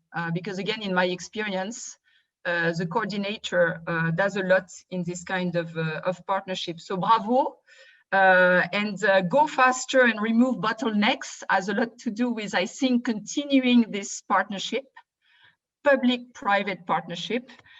And, you know, I don't think there is any immediate solution, but I think you should strive to make that partnership continue over the long run with some of the stakeholders alongside. Of course, I'll speak to it in a minute, but it's not because the project stops after 5 years that the partnership has to stop. And I think you have to create opportunities to continue working together. There is a lot of money floating around right now with COVID-19 on One Health, on PPP, on many different topics that all of a sudden come in the spotlight. And I would like to think that if the return on investment of your project, of ZAPI project, is well presented, it should be convincing for investors to accompany some of it in the future. So that's my first big point. The second point has to do with OIE's association with ZAPI. Of course, there is huge OIE interest for ZAPI. You just take the acronym ZAPI, and if you look at zoonosis, the first part of it, we have a lot at the OIE of efforts on zoonosis. Many of our listed diseases are zoonotic. And there is a lot of efforts, you know, either ongoing programs like, you know, surveillance, getting data on the various zoonoses worldwide that we are working on. And I want to just mention also the fact that we are very involved at the global level with partners like WHO and FAO, and now with UNEP, which is the United Nations Environment Program, to talk about One Health programs and how we can fast forward the effort in terms of working together and developing One Health. There are also very specific efforts that some of you may know, like, and I will just quote one, which is StarIDAS. And I think one of my colleagues, Stefano Messori, who is at the Secretariat of StarIDAS, was following most of the conferences, which has to do with coordinating animal health research to accelerate solutions. And I think by looking and synergizing between a program like ZAPI and a program like StarIDAS, which defines where the needs are in terms of animal health for, I think, 30 plus diseases, it's where you can find ways maybe to focus the outputs of ZAPI on the most pressing needs in terms of animal health. And obviously animal health is at the core of the OIE mandate. I think the interest of the OIE for this, you know, the zoonosis, but also anticipation and preparedness, as I mentioned with the StarIDAS, but also WISE and many programs, was manifested, of course, by the fact that my colleague Glenn Gifford, who I think is on the call as well, was accompanying you and in your meetings on a regular basis. And I hear that Glenn's presence was very precious for your efforts. And I think it's a good manifestation of the interest of the OIE. Unfortunately, Glenn just retired from the OIE, so he should be in my place today, but he's still very interested in the program, as you can tell. In terms of the OIE support and what we can do, I think, first of all, our DG, Monique Eloy, is very committed to following on what's happening with ZAPI. And I see what we can do in terms of possibly adapting some of the standards or guidelines that we have. You all know that we have a manual, a terrestrial manual for which gives guidelines around diagnostics and vaccines. and for many diseases. And I think we have to make sure that those guidelines are facilitating the work in terms of innovation and facilitating access of innovation to markets, including markets which are not necessarily covered by EMA or USDA regulatory guidelines. But I think the OIE guidelines are very closely looked at in many countries. It's a process. It has to go through the right commission to be adopted by the members. But it's doable. I've seen it happen on issues like, thermostability of vaccines and several issues that are of importance. And it can happen quite fast. So it's something that can be done and should be pursued. And to finish with, Ab, because I don't want to exceed too much of the time you had envisioned you would like me to speak. In terms of next steps, again, in the spirit of going faster, removing bottlenecks, I think my firm belief is that if the results are so good, they will be picked up by somebody somewhere, somehow. So I am quite positive, maybe a little naive, but I think one topic we have not spoken too much, or I have not heard anything, by the way, is IP, and whether or not there will be some kind of a patent pool for the discoveries that have been made, or if the IP is in the hands of a few and there will be licenses that will be given for various applications. But that's certainly a topic to be looked at very closely if you want to have impact. And so that's one topic I would look at in terms of going faster and continuing the momentum. And in terms of the research, as I said already, I think the time is good because obviously there is a lot of attention and the money is not in tens of millions, but probably in hundreds or maybe more in terms of energy and impact for the research. So I think it's time to lobby, to position the science. And as it was said many times, this project has delivered a lot. So I think showcasing the return on investment of what 20 million in 5 years has done should allow you to pursue the rest of the way, the path, with possibly other partners and investor investors. Some of them are or were in the room today. So with that being said, it's maybe a long answer, but I just wanted to give you the OIE perspective that my DG also wanted to convey. She couldn't make it to the meeting today, but she was very insistent that she wanted the OIE to be present and giving the the very good acknowledgement of the results that you have obtained. Merci. Thank you very much, Isabel. Very nice overview of what you think about it. I think the first remark you made was about the fun part, that we are missing that. And we're trying to get as much fun out of this meeting as possible. Yeah, we realize it's not always possible. But anyway, and I can tell you that in the ZAPI program, when we had our meetings collectively, it was always fun. Yeah, and it was always good red wine and some glasses of beer, and then the best ideas came up. So I fully agree with that. That's an important part for sure. The partnership, the IMI partnership, yeah, in principle, I think it's interesting, and directly from that we see that, for instance, by the collaboration with Muriel Boeringer, yeah, it was possible also to generate a better C1 system, for instance, and explore the baculovirus systems, etc.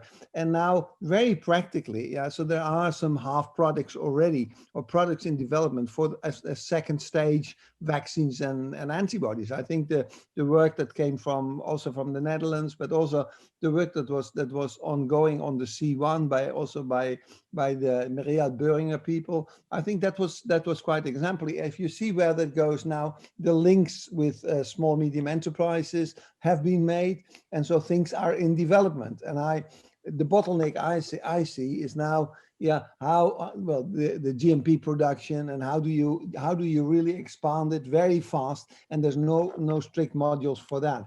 And I appreciate also the appreciation of OAE about the collaboration, with ZAPI and the cross flow of information. The point you made about the patent pool, I think that's an issue we may have to look into in the future. My impression was in this particular project that let's say IP issues have not really been a stumble block so far. So of course there is a number of even many more than we have listed during the meeting, but several small and medium enterprises have been generated. They also go on their own IP, but also in good consultation with the other people. The last remark you made about 20 million in 5 years is peanuts. Well, you didn't say that, but that was my translation of of what you said. But it's peanuts in terms of what has been gained there. So I think quite interesting. I think the comments by the two Isabels and Ivo actually quite clearly mark also highlight the success of this thing. There are a couple of practical questions, and perhaps before going on, and I have to look at the clock a little bit, but there is, for instance, well, everyone is encouraged to use the chat box if you have burning questions. And there is one question from Lekan, obviously. What is the regulatory opinion, if that exists, of using transient expression as rapid production strategy compared to the traditional production platform? Who can I give the floor? It's Isabel or Ivo. It is about transient expression systems. Shall I take it first, because I think it's not easy to give a regulatory opinion now. I must say that I really enjoyed those presentations yesterday about the transient expression system, and recognizing that they could be, that they are a powerful platform technology. And with the work that has been done by AstraZeneca on that. Also looking into quality control, how to do it, how to do the release, the upscaling. I think I can imagine that that this could become, a routine technology very soon in the future, provided validation and everything is there, and would provide an enormous flexibility in that production aspect. But it's on the human side. So I give my personal perspective here because I don't see the application at this moment for the veterinary area, but possibly there as well. So that's what I said when I mentioned the platform technology. Currently, we're only looking at developing that for antigens, and I think we're missing out on an opportunity there to also pave the way for antibodies in that respect. So there's more under the sun, which I hope we will be able to cover. Well, I think Isabel wants to supplement on that. That's quite clear. Maybe I can add just. Sorry, go ahead. Just a very short comment to this. I think any technology that is new is attractive. And what I would like to raise your awareness for, or interest also, is that we need to understand these technologies very well. And the better you understand a technology, and the more precise you are in knowing what kind of quality control you will need, the less regulatory barriers you will encounter.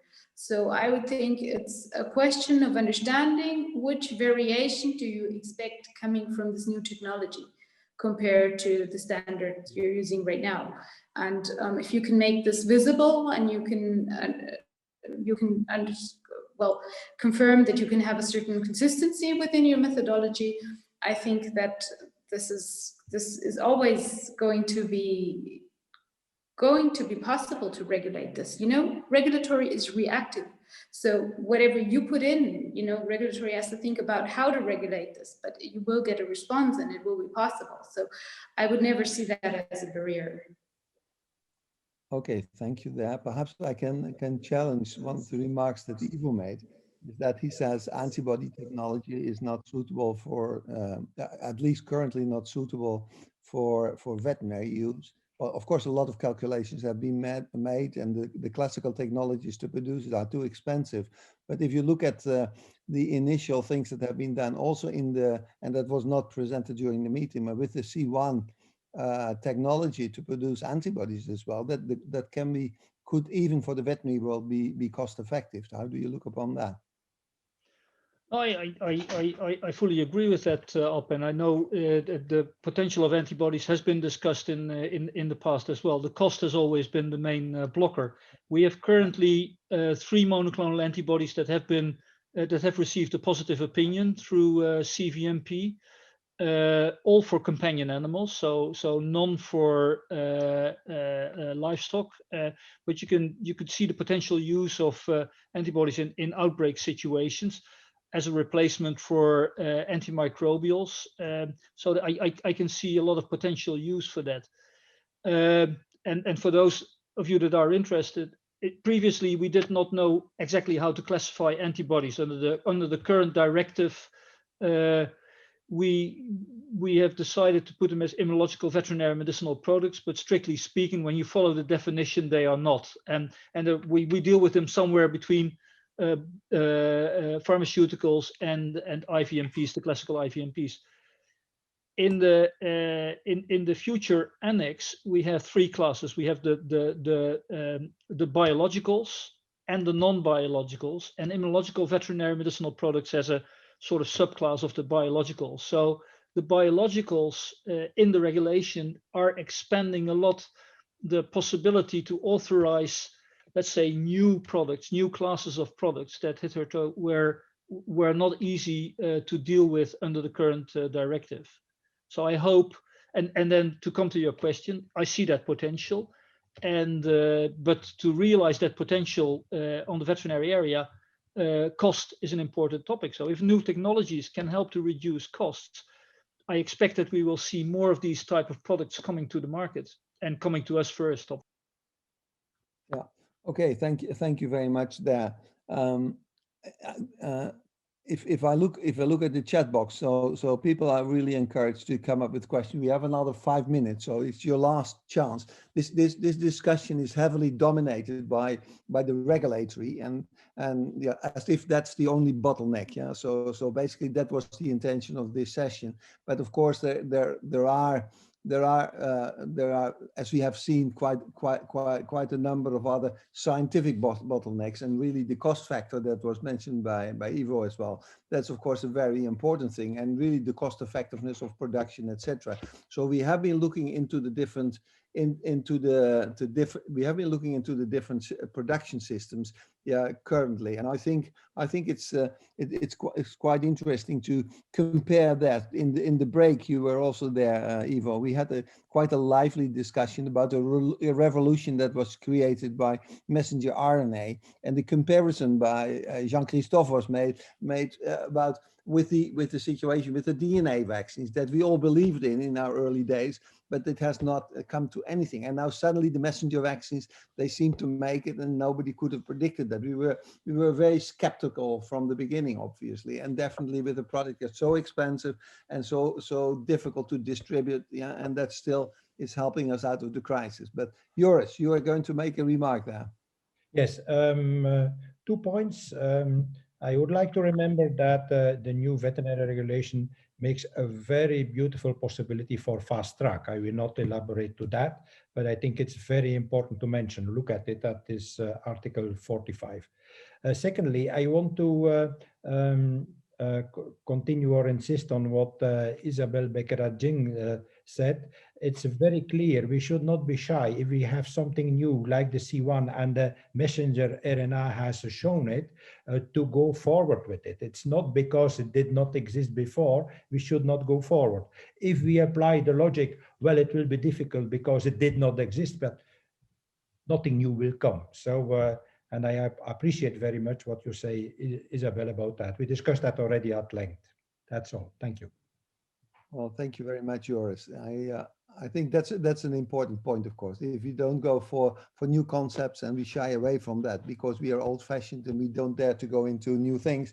On the other hand, of course, we have to be very cautious. Definitely, when I'm talking to quality assurance people and regulatory people, I don't need to say that if we start with something like a messenger RNA and we don't know what the longevity is and long-term effects, etc., we could all dream up all kinds of problems, but I think we have to be cautious there as well. I had a background in quality assurance myself ever, and then I learned my lesson.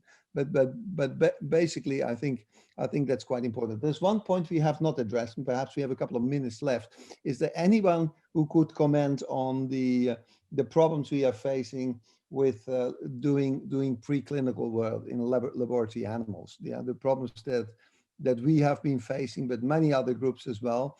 And if you compare that to, so I'm very tempted to do my experiments in the US or in Singapore, yeah, rather than staying in Europe in some country lander in Germany, yeah, because it may take me half a year before I get a permission on a preclinical trial in animals.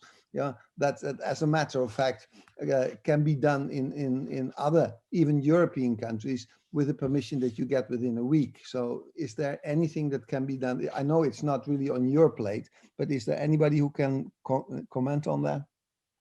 I can comment on it, yes.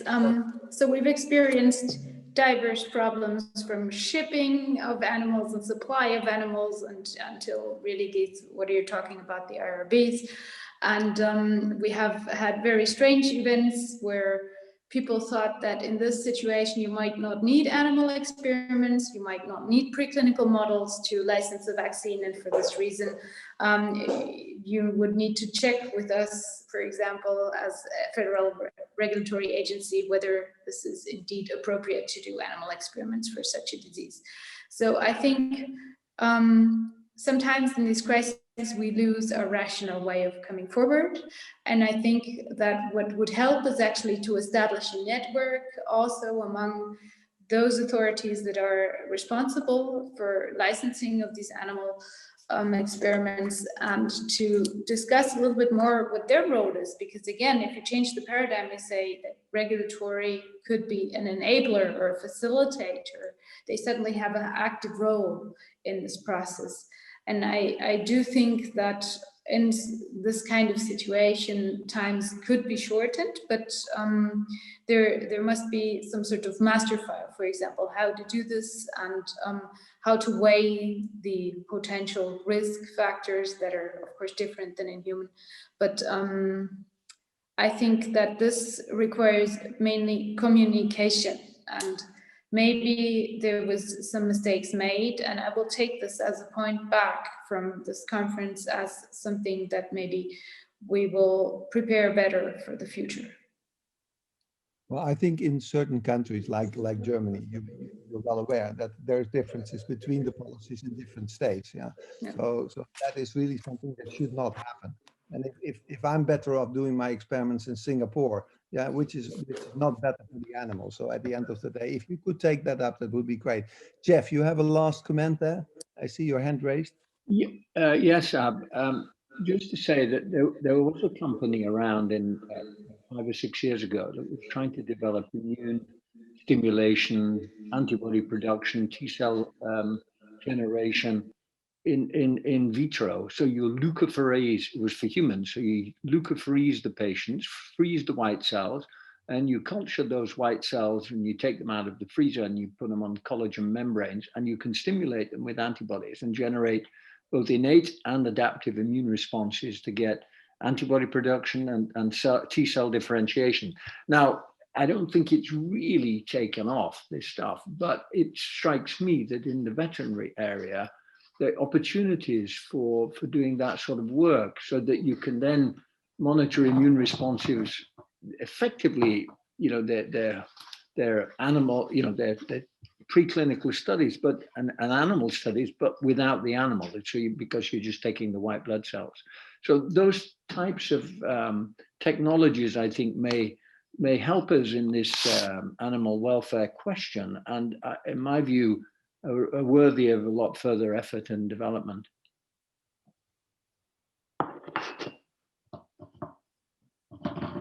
I think I couldn't agree more that, and we are, many of us are using cell banks, from people who have become infected, longitudinal samples being taken, of PBMCs being frozen. So that is happening large scale at the moment, I think. And if you look at the US, to what extent is happening there, there's an enormous effort. So I fully agree, and that could replace to a certain extent the animal experiments for sure. But the proper challenge experiment, where you look at protection of either an antibody or a vaccine, is something you always need. You cannot go for in vitro things. But I think we could all agree there. There's a very last question here from Lekan. A potential bottleneck is the shortage of consumables on the one hand, and manufacturing slots with CMOs due to the number of companies working on vaccines and or antibodies. Any comments there? Yeah, I can immediately agree there, because for instance, I'm involved in viral clinics. I'm the chief scientific officer there, and it's really really flooded by requests, and the same is true for the CRO. So is there any comment there? How can we streamline that? Is there anything that can be done? I just can very briefly comment, we're aware of this problem, but this is of course something that has to do with the global supply chain that is disrupted during the pandemic, and it will probably lead to an overthinking also of this whole supply concept and supply management globally. And I think it's just to be seen as part of a bigger problem. Thank you. I see nothing we can address right now. Yeah, thank you for that. Ivo was first, and then Carmen for the very last comment. Otherwise, last comment. 2 minutes left. Ab. Yeah, 2 minutes. That's exactly what I wanted to say. I can confirm what Isabel just said. There have been discussions on this in the EU steering group, also with the industry, but at the EC level, on the shortages, especially in the supply chain. So not the shortages of the final product. And it was recognized that, especially in the beginning, also things like personal protective equipment for production sites were at some points a limiting factor to actually produce medicines, even veterinary medicine. So I had a few more things, but in the interest of time, I will not. I will save them. Let's put it that way. Okay, Carmen, thank you very much, Ivo, for that comment. And Carmen, you have the last comment on this. Very short. Yes, I would like to say something for the animal trials. We cannot avoid animal trials for sure. But what I see, especially in the COVID-19 area, there was a big amount of animal trials, and everybody tried to find out something. And there was a long way until there was, and there is no decision now for the non-human primates, for example, which one are the most sensitive and which data from which non-human primate species can be really used to estimate something about safety and efficacy in humans. And I think Isabel Berekat-Yanding is totally right. We then need a network and to come to quick communication and decision on the right animal models and the standardization of them to have very reliable results in the preclinical phase. So I think, thank you very much, Carmen, for these important comments. I think in the beginning, of course, we were all looking for the right animal species. Yeah? So we all did the ferrets and the hamsters and non-human primates, different, and we were in close collaboration with our American colleagues as well. I think that's quite important what you said. More coordination there would absolutely be necessary there to also satisfy the public at large, because I'm convinced that always too many animal experiments are being carried out. But on the other hand, there should be an equilibrium to a certain extent. So there are still questions on the chat box, but I'm afraid that Jean-Christophe is going to stop me anyway. So I'll hand the floor back to Jean-Christophe. I would like to thank everyone for a lively roundtable. We missed the wine and the beer, I'm afraid. And I hope that at any future meetings that we can have some drinks together. Isabel, I think it was an important remark. It's what I'm missing as well. And yeah, well, let's wait for better times. Thank you very much. Thank you to all panelists. Now we are going to the final session and the global conclusion by Pierre Melien. Pierre. Hello, Jean-Christophe. Can you see me and hear me okay? Yes. Good, perfect. So as Ab just said, this sounded like a really lively discussion, and I'm sorry that I wasn't able to be with you for the whole meeting, but Isabelle Tamenini from the IMI office I know has been following, and she was able to give me a short update on the amazing things that that you've discussed. And I wanted to talk a little bit about impact in terms of, you know, once again, from the IMI perspective. And we are a little bit of a special beast in terms of being a public-private partnership where we measure a success, of course, not only with new knowledge being created, and the publication record of IMI is actually quite amazing in terms of the quantity and especially the quality of what is churned out in terms of new publications. I think we're up to 6,000 already, and at the highest level of citation if we look at our peers. But also very, at least as importantly, and ZAPI is no exception to this. It is about setting new standards that people in the ecosystem can use. These standards are usually associated either with biomarkers or things like that, where anybody can actually come in and use them. We're very interested in how industry uptake any of the knowledge that's created in these consortia, and we can see, of course, great examples here, and I'll talk about a few of those in a minute.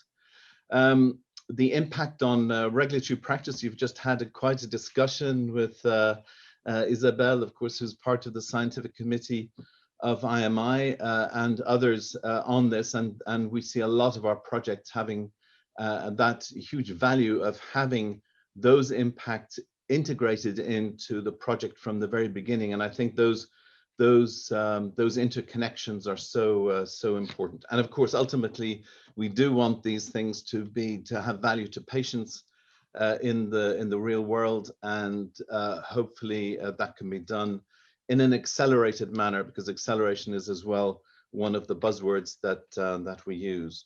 So I think I'm not going to re-talk about all of the things coming out of ZAPI, but in terms of you know, new models and setting new standards, innovative platforms for accelerating the definition and manufacturing of vaccine antigens have been developed along with pertinent animal models. And this, the modular approach for vaccine design and manufacturing, I think, is fantastic. That these can be now used in future pandemics, in preparedness. It was set up as a preparedness project, and it is delivering as a preparedness project. So I think that's very, very important.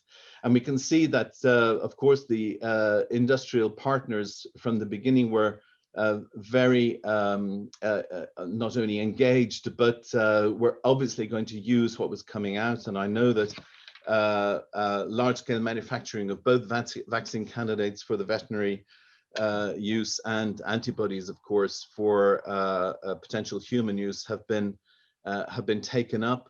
And you can see that you know, they've been able to build as well full in vitro QC analytical systems, which of course contributes greatly to the reduce of animals in research, which we're quizzed on by very frequently by the European Parliament on this. What's our contribution to the 3 Rs and so on and so forth. So this is also a great example. And of course, we know that some of the results have been taken on by others. For example, the SARS-CoV-2 cross-reacting antibody that's now being taken up by AbbVie, and we'll see where that goes. And then on the regulatory practice, this, I mean, you've just discussed this, so, but the fact that we have a platform master file, you know, that's accepted for multiple use by the regulators. I know there's been made great progress in the new regulation on veterinary medicinal products, and the IMP for human use as a core document being discussed with the EMA. All of this adds to the value of what has been created here. And once again, I have to come back to the team. I mentioned it yesterday, and I have to say it again with a great amount of pleasure in looking at the leadership team of this project. So Jean-Christophe, Ab, Joris, Bart, and I know many others have really built the spirit of this team, which I know has been fueled by wine and beer in some instances, but you know, it's this from the top down, this leadership, this integrative applied research mindset, this interconnection, the abilities. I noticed yesterday in Ab's intervention the number of synergies that have been ongoing with different projects, European, international, whatever. This is fantastic for us to be able to communicate on, use in our definition of what's a good IMI project. I know Isabella has worked on that a lot, so ZAPI can be very much on that top list of those.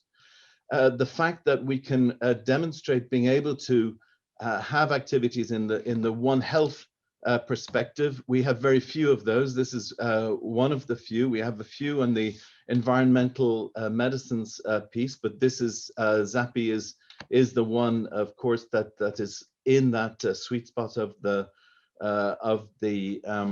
One Health, and just being able to demonstrate that you can bring research to innovation, to use in practice, used by people, and having, of course, impact. And the COVID pandemic has lent itself in a way to seeing the fruits of these kind of projects at scale. IMI1 is ZAPI is an IMI1 project, and we have still 100+ projects ongoing. And so we just have to wait and see what amazing other things come out of the portfolio, which is, I think, an extraordinary witness to the power and the value of these public-private partnerships. So I think in conclusion, we should take all this in the design of new programs, of course, and new mechanisms. We can hopefully build some more ZAPI-like projects in the future, and I think, you know, we want to bring patients closer to what we do, the European citizen closer to what we do, and I think all of this you'll see in the definition of the new program under Horizon Europe that is being proposed, and will hopefully see the light of day quite soon. As you know, we've allocated between IMI1 and IMI2, we have now allocated the full €5 billion from the public and the private side. We can see in many of those projects, I think there are 59 projects in IMI1 and over 100 projects already in IMI2. We'll be able to see the value that has brought to the ecosystem. And I have to say once again that ZAPI is right at in the top 10 of the best and certainly my favorite projects in IMI. And so I think I'm going to leave it there. The ecosystem going forward, of course, will be quite complex in which to navigate, because there are going to be, because of the pandemic and because of the need for us to really think about what mechanisms we use for health R&D. I know that there are other plans where we're going to, the European Commission, of course, is going to continue a global health partnership. The continuation of IMI will not be called IMI, it'll be called IHI. but there will be other certainly other things. You've heard of the European BARDA, a new health agency, maybe another preparedness partnership. So there'll be a lot of things. So in order to navigate, hopefully not defragmenting the system so much, but having a very unified and clear approach to what we should do and what we should do in the public-private partnership scene. So Jean-Christophe, Ab, Joris, and Bart, thank you for inviting me twice to have a few words with you. And I see there are quite a few people. I see some old friends there. Hello, Jeff, and others. Thank you very much for creating this ecosystem. I think it's been of huge value and one that we can easily share. And I do this with great pleasure when I go to defend, as I said yesterday, in front of the European Parliament. This is the kind of project that I like to talk about. So thank you very much. And I'll hand it back to Jean-Christophe. Thank you very much, Pierre, for this nice overview and your congratulations. It is very well appreciated. Indeed, it's a very good project for me. As I said, it's a kind of unique experience to have so many objectives fulfilled and achieved, even sometimes beyond expectation. So quite satisfying, but building again on a long experience. And so we had some ideas of where to go. It goes to the project coordinator typically to give a final word. So I have 2-3 slides to present now to conclude. So final words and not last words from me. As a kind of a conclusion, the project is still not completely finished, but we are seeing the end. We have been asked several times, and especially from IMI, what could be the factors of success. And we need to mention that there is, for this One Health project, a high percentage of veterinarians. And for me, it's certainly one of the success factors because we can link between the disease in the field, the animal knowledge and the science, and it helped. So a number of them have spoke during the presentations. Many other ones are in other teams who did not present, but they contributed also greatly to the project. And this is a clear support for this One Health project. And typically when you have a good One Health project, you have a lot of veterinarians involved. And typically you start putting an historical perspective. I'm in fact using that now at the end. You know that Louis Pasteur described for the first time pathogenic microorganisms. They were not known as bacteria and even viruses. They were designated as non-filtrable agents. And he could go forward and especially move on the development of vaccine at this time only because he had a strong support of veterinarians and actually not of physicians who were against this concept. So we are still helping this pathway. And beyond the anti-vax controversy, which is also historical, it started as early as Jenner's vaccine times.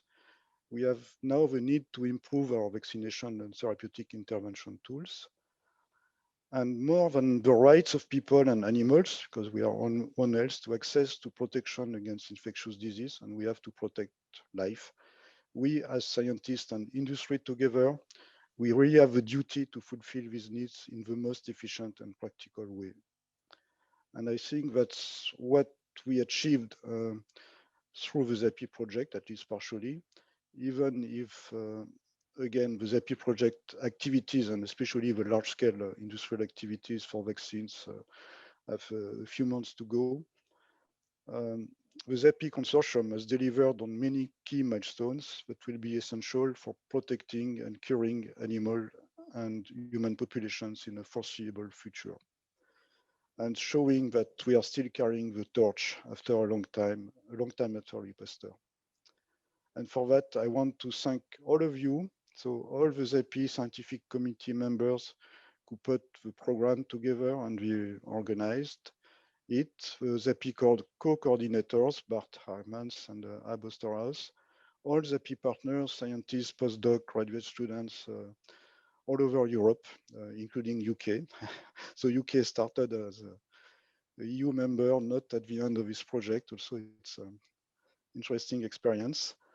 And especially the administrative support, because it's any IMI project is a very difficult tool or big thing to manage every year or several times a year for different reports, financial reports and so on. So I have to thank especially Estelle Vincent from Finovatis and Leslie Repirant for the scientific administration support. And today, of course, IB Charlie and Mehdi Cox from IABS to have managed all the Visio conference and programs. So thank you again to everyone. I hope that what we have presented to you is a good basis for looking forward and building even more efficient tools in the future. So I wish you a very good weekend, and you have to look forward now for the publications that will come out in the within the next year. Thank you very much. Goodbye.